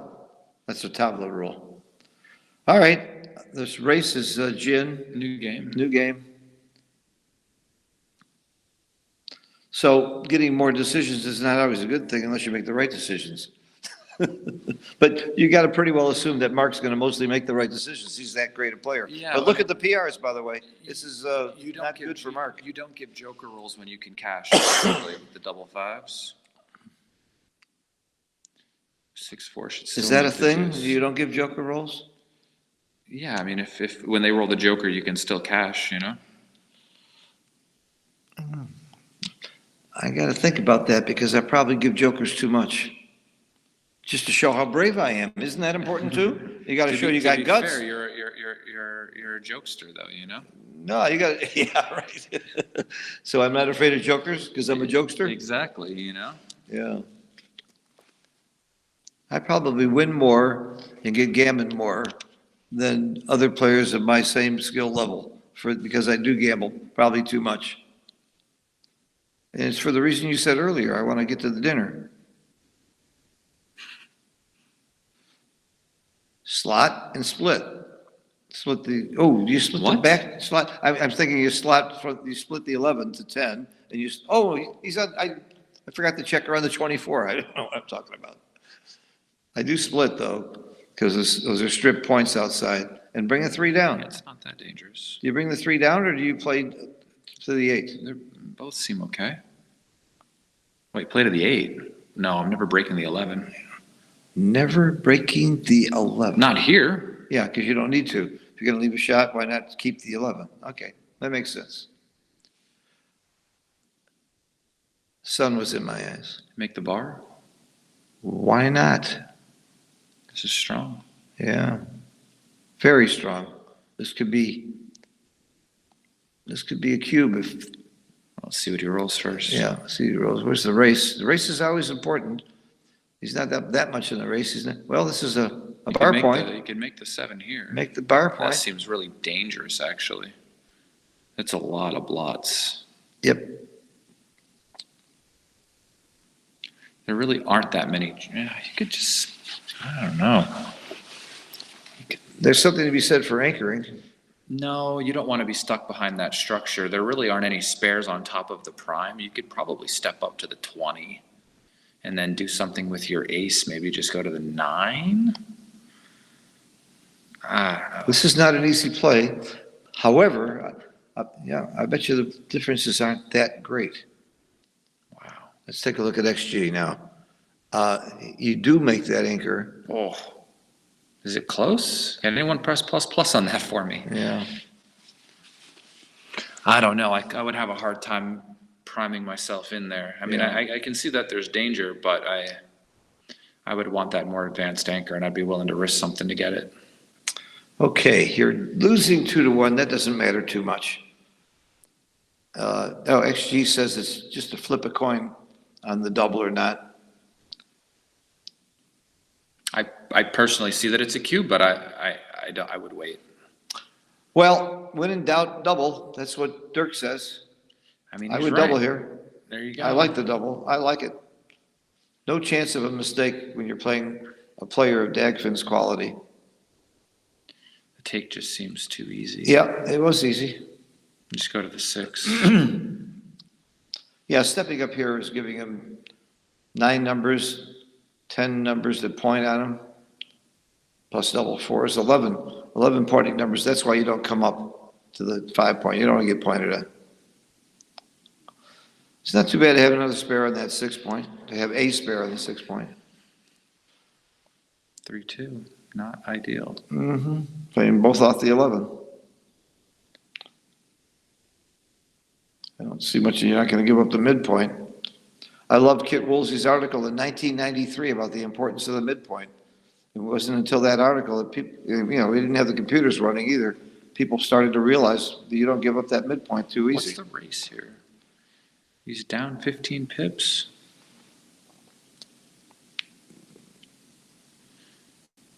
See, like I said, you don't give up that midpoint, but it's close. XG says it's very close. I would have played 2 off the 11. Ooh. Now, yeah, I do step up at the 2, split. Ooh, you can make the 5 though. Oof. And then you're just one roll away from a 6 prime. So this is where you leave the blot and make the 5? You were I mean, talking about this earlier. I need a lesson on this. Yeah. This is hard. The question is the cost of them rolling a 5, right? Yeah. And there's a lot of returns, which means there's a lot of gammons if he rolls the 5, you know? This is You're only super bummed Yeah. if he hits it and you fan, or he rolls double 5s. This is a But you're very always in poor danger. roll. This is a very poor roll here. You're always in danger without the 5 Yeah. being filled in. But you're leaving an immediate shot that you didn't have to leave there, and you're breaking the bar. I don't know. Those are tough. It was right to make the 5, though. You called it. This is the right play. I feel like having a stronger home board is your defense. Hit and why leave another blot out there? He's thinking. It's only 5-4 on that side of the board. Okay, starting to look like a very nice double. Ooh, 5 point? Absolutely. 1-6, 2-5, No, and 2-6. That's 6 shots. It's a lot of games. Double swinging 1, rolls. double 1 is also a hurt. That's 7 shots.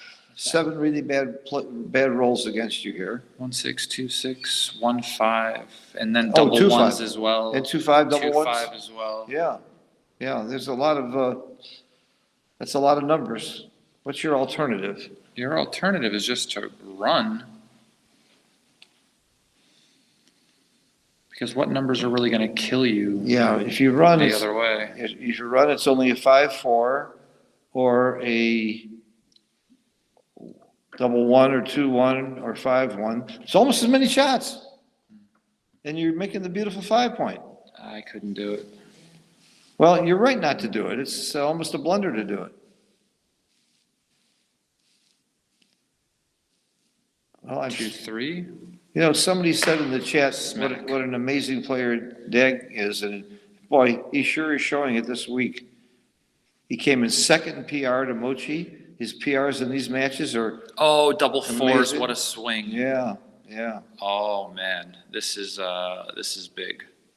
He's too good to double. No, it's not good enough. 6-3. Now he's good enough. We'll find out if he's too good now. I think he might have been too good last time. No, I don't think Not so. even close? Okay. No. For one, he's leading in the score, right? He has 3 guys back behind a 4 prime, right? Like, there's just numbers that were just bad. I think it was not good enough pass. That's another invention. I mean, I've had that situation many times in my games. Yeah, of course. Bill and Tara, thanks for all your help. I know you're cleaning up a little bit here. I'll take anything that you leave up to my room, okay? Bill and Tara? I'll take anything you leave up to my room. Thank you for the help. I could put the comments on my phone. Oh, yeah, I have that already. I'm already there. Here. Hold on, you might get Mochi in here.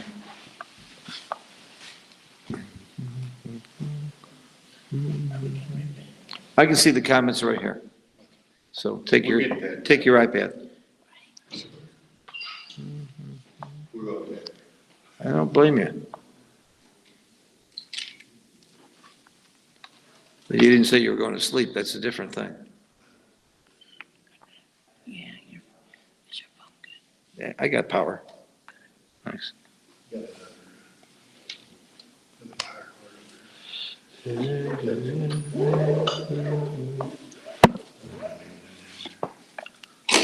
All right. We got a too-good situation here. I gotta like Dag's chances in this as advancing. His PR is well below Mark's, and this game situation is certainly in his favor. Wow.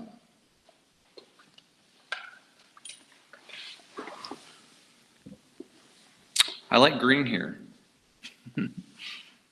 And I like black, so we don't agree. They look black to me. That's because you're looking at the digital board. No, I'm looking at this board. I'm looking at the board. I told you it was too good. Wow, look at Dagfin's PR, huh? Yeah, isn't that something? And I'm sure Mark is not going to be happy when he sees his PR. Playing at 5 PR is not too bad for me, but if your name is Mark Olson, you're not happy. Yeah, there was a few tough decisions in there. Yeah. And this one is, wow. Well, How many backgammons do you win with 4 on the roof? MCG in the chat. The other day I had somebody closed out with 7 checkers and I was 75% to win at BG. I think you win backgammons 50% of the time. Hey, Mochi. Either you do or you Welcome. don't. Please hop on in. Yeah. Take my seat, Mochi. I've been talking all day. No. Hey, congratulations. You advanced, didn't you? I'm not sure. You're not sure? How'd the last match go? I lost. I don't know the PR Yeah. yet. Looks like Mark's in big trouble here. Look at the PR difference is huge, and he's about to get gammoned or backgammon. What are the odds of getting backgammon with 4 checkers on the roof and a perfect bear off? It's 20%. 30%? 20. 20%. So only 20% backgammons, he could win the match. The odds of a gammon, on the other hand, are 80%. If you don't get hit, you got a gammon. Maybe it's 85%. But look at that PR. God, I'd like to get you in the frame here. I'm not supposed to move this. No, he moved that. Okay. Oh, it goes this way. Yeah, well, the camera's right there, Phil. The camera's right there. Yeah, it's on the left There we side. go. There we The go. problem, Phil, is you're still in the picture. That may be your problem. Somebody left a comment about your head a second ago. About my head? Yeah. I didn't read it because it was mean. How beautiful it was, or? People in the chat are mean. I like, you know what? If you can't take it, don't dish it out, and I dish it out plenty. So I want to tell you guys in the chat right now, be as mean as you want. I love it.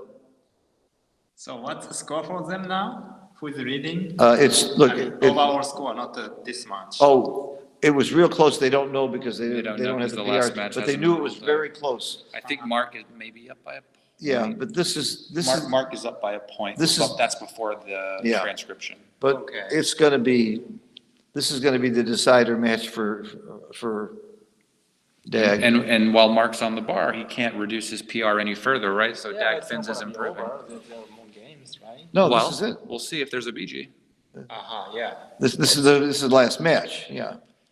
And should he rip him for the BG or should he, If he saves the backgammon, if he saves the backgammon? yeah, there will be more games. Yes. Well, the odds of the backgammon, No, you're gonna take off, of course. No. What? I will take off. More backgammons.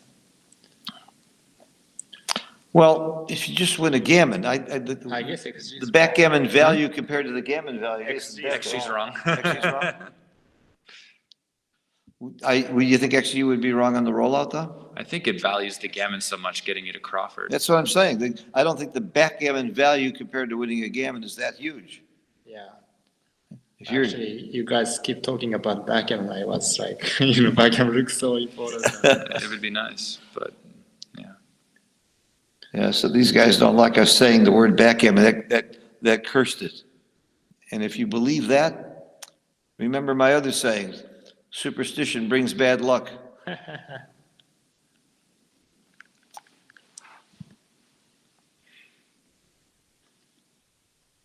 So here, actually, they have to resign because there's no way he can save the gammon, right? I wouldn't resign. You hope your opponent makes a mistake. I might make a mistake in the bear off. Well, he's just gaining extra decisions here by saving the BG, right?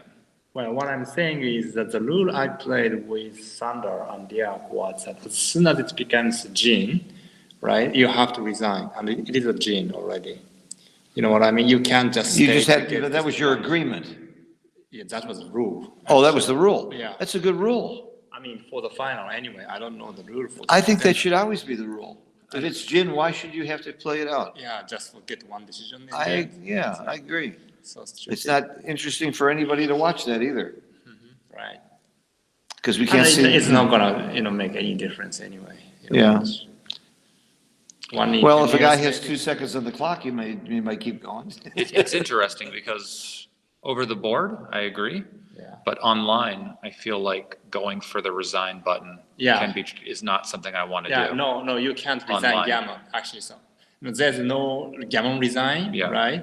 So you never resign, basically. Yeah. Once I resigned, and it was like total resign. So Yeah, a exactly. disaster. Sometimes On, we on resign the Galaxy, match. you mean, Yeah, there's no yeah. resign gamma, but on other servers there are. Sure. Well, meanwhile, So, the first question, again, I always ask, do gammons matter? And the answer is yes. Oh, boxes. It does matter if Mark can win a gammon, it increases his equity. It's not just about the free drop. So you always start with that before you start the opening roll of the game on a Crawford game. he should just make a bar, I think. You want to leave the shot out there. Play with all the blots at the score. XG says no, He's Mochi. at Crawford. He just wants to win the game. Okay. What, are you tired, buddy? Is this late for you? I mean, if you want just copy the XG, I don't need to be here, right? I Right. just want to express my opinion. I want your regardless. opinion. I mean, whenever I say something, you guys show that the XG is wrong. This says. All right, we're going I- to cover XG. You're right. That's so stupid. I You're mean, right. You're absolutely right. I'm covering up What's the XG. point of having commentators here, right? That's right. No more XG. I'm not seeing XG anyway. You guys reminding us. No, I'd rather not. I'd rather get a Mochi. I'd rather get a 1-ply. No, you're But of course, you're Dagman is right. 3-ply. I mean, You're making 3-ply. 9 points, it's us. Uh-huh. You're probably not gonna leave a shot, right? So again, Mark would like to win the game because he'd lose the matches if he doesn't. But if he gets to a point where there might be some gammons and some risks there, he's willing to do that. And conversely, Dagfin is, I wouldn't say you're playing gammon save at this score, but you are thinking about that. No, it's not. Gammon matters, but it's not gammon saving score. Right, right. Gammon price is not actually high. So what's a pip count? He's reading a lot, right? 30? 30 pips. I counted it almost as fast as you. Oh, this is interesting. How do you play this one? I'm a hit and cover guy. Hit and cover? How? No. Oh, by breaking the 9? I That's think you're gonna crazy. make the 3-point by 9-3, then probably like 9-4 or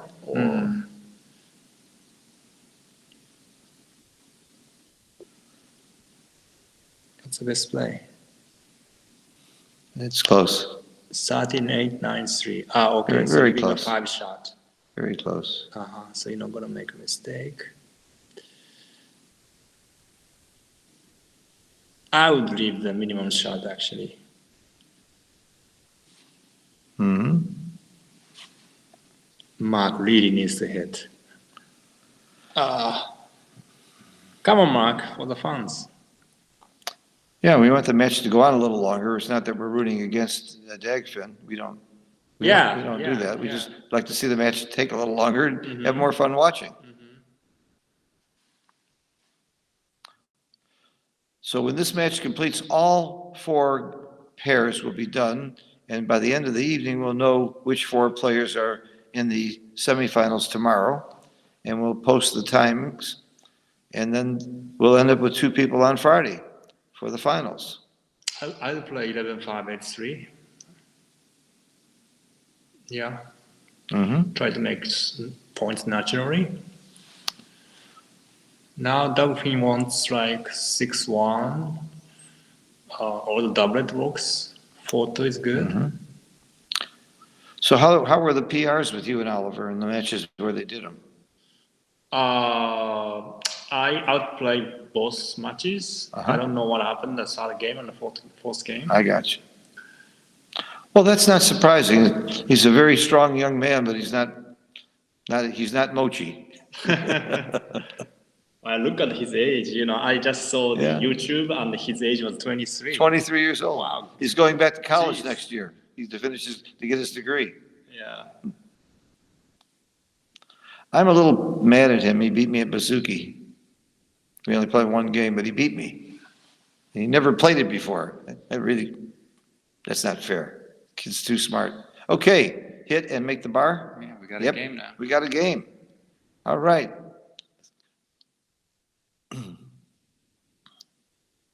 Ooh. Game over. No, I'm kidding. Just when I thought I was going to see some fireworks. So do you want a 2 here or you want a 5? You want to come in and hit? You want a 5? You don't want that. Just That does slots. nothing. Yeah. You don't want to come out, I guess. You wouldn't mind making the 4.2. I might come up hoping to get hit to come back in and make the 2-point and get into a back game, because it doesn't matter if you get gammoned. So I love playing back games when I get gammoned. See, this is my play. I would slot. In general position like this, you just don't want to come up to the bar point.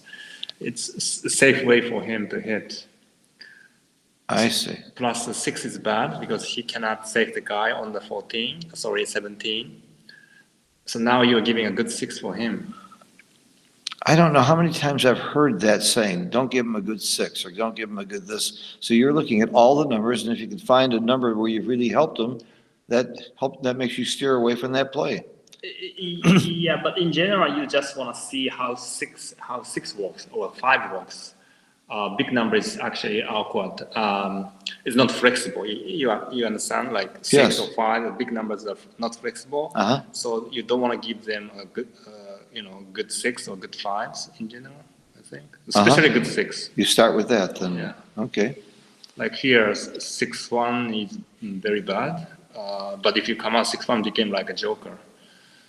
Okay, 6-4. 6-4 is actually good. You can Yeah. have one. Points. Needs a 4 really bad. He needs a 4 or double 5s. 5. Any 5 is pretty good, too. So you don't come out, I guess. Yeah, I would play 5, 6, 7, 5. Look at that, the second best play is 5-3. That wasn't on my list. And he's looking at it. Wow. That was not on my list. And it's very close.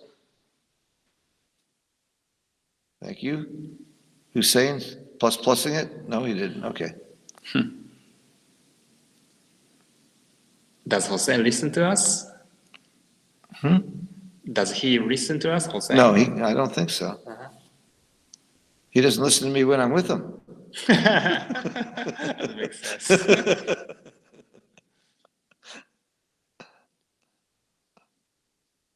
Okay, still a good game. Yep. I mean, it's It's, not easy. it's not gin. Yeah, no. It's not gin. 3-4, ugly roll. Oh, interesting. Oh, no. You can pick a pass. That's- No, I shots, don't do though. that. I just play safe. Okay. That's it, out to the bar. Yeah, That's a great number. Out to the bar is a good number. So now, 4-2, 2-1 is good. 4-3, you might pick a pass now. Well, you definitely do, I think. 4-1, I don't know. 6-4. Ooh, not good. Not Wow. good. Maybe it's all in. I don't know. Yeah. It's- What else is How there? many No, you, shots? you can, Well, this is 8-1, 8-9, so it's like 22 numbers. It's a lot. you can just break the 8. Breaks the 8 is 11 numbers. Yeah. Yeah, I would break the 8. It's too much. Too And many. the other advantage of breaking the 8 is if you don't get hit, you get him off that 4-point. Yeah, Getting him off the 4-point helps if you don't get hit. yeah. I Yep. mean, you might make a 4-point as well. You might make it, or at least he may come in on the 5. Suspense Scots. for suspense. Oh. Nope. We sort of felt like that might be his last chance. 6-2, great Yeah. shot. 5-2 is the last chance. five- Well, that's not true. You Not could roll last chance, boxes. but 5-2 is called for here. Shaking hard now. You know what? You know you're desperate, have some fun. He was having some fun there. Good for him. I love the attitude of all these guys. They're really good sports. I guess you go to the ace point. Come in with the 4 and go to the ace, because you'd rather keep your checkers up higher. You'd rather have more checkers on the 3 than the 2. I guess that's the distinction, right? Yeah, it's very close anyway, I think. Oh, What's happening? oh, he's thinking about volunteering. This is the play I see, yeah. Now he wants to dance, actually. Just in case he rolled 6-5 or So- 6-4, he'd have more Right, numbers from the right. roof. Again, it doesn't matter if Mark Also gets 5-4. gammon, so that's why he can stay back and wait.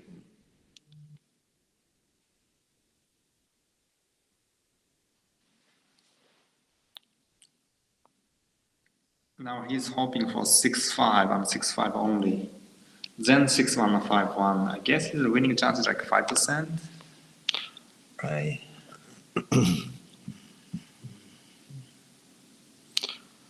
Hey, look, Mark's PR's come down like 2 points. He's had more decisions. Point and a That's half. all he needed. Yeah, but still not gonna come close to Dagfin. Not unless he gets, not unless Dagfin has real decisions.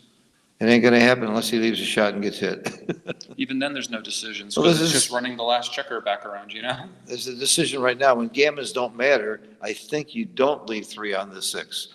The reason you leave 3 on the 6 is you get more gammons. So I think this is right.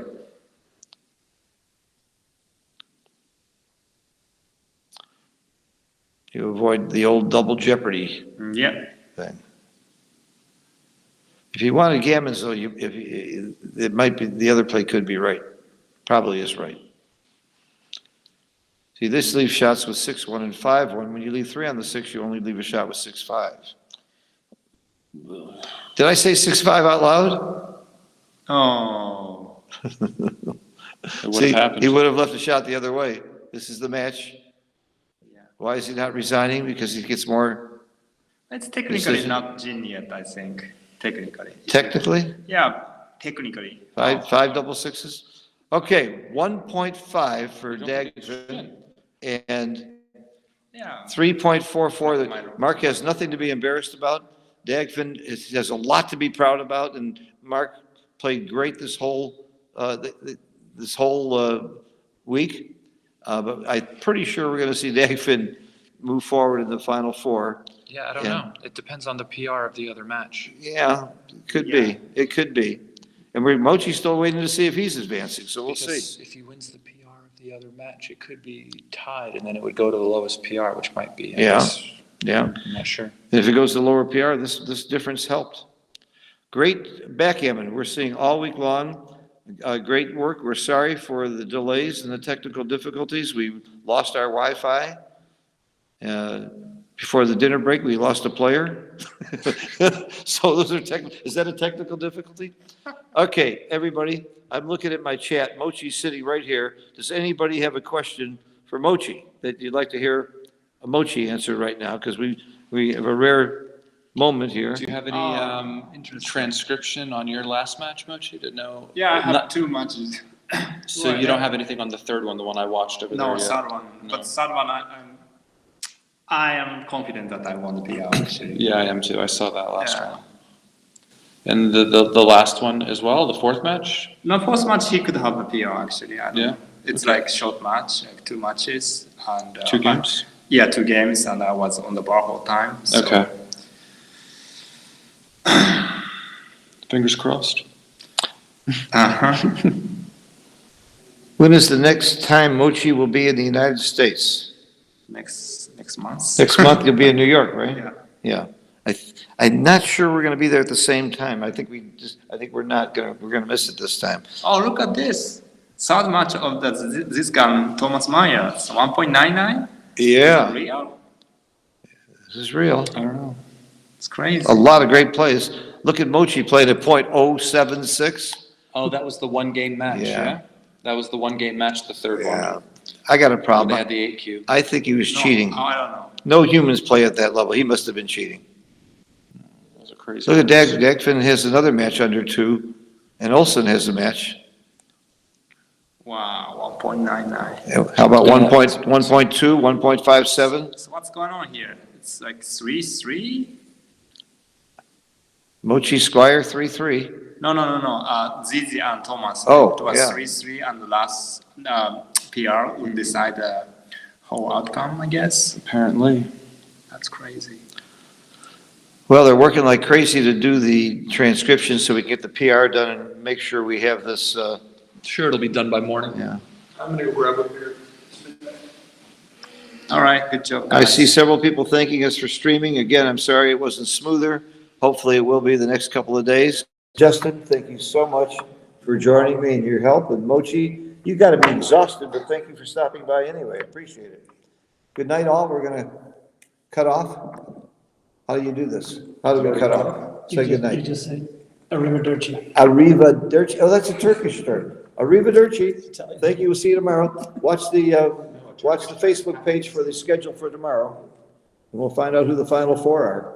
I can't wait to see who they are. The Final Four, basketball, March Madness. Yeah, we'll call this March Madness tournament. March Madness? Oh, no, wrong game. April Madness. This is April Madness.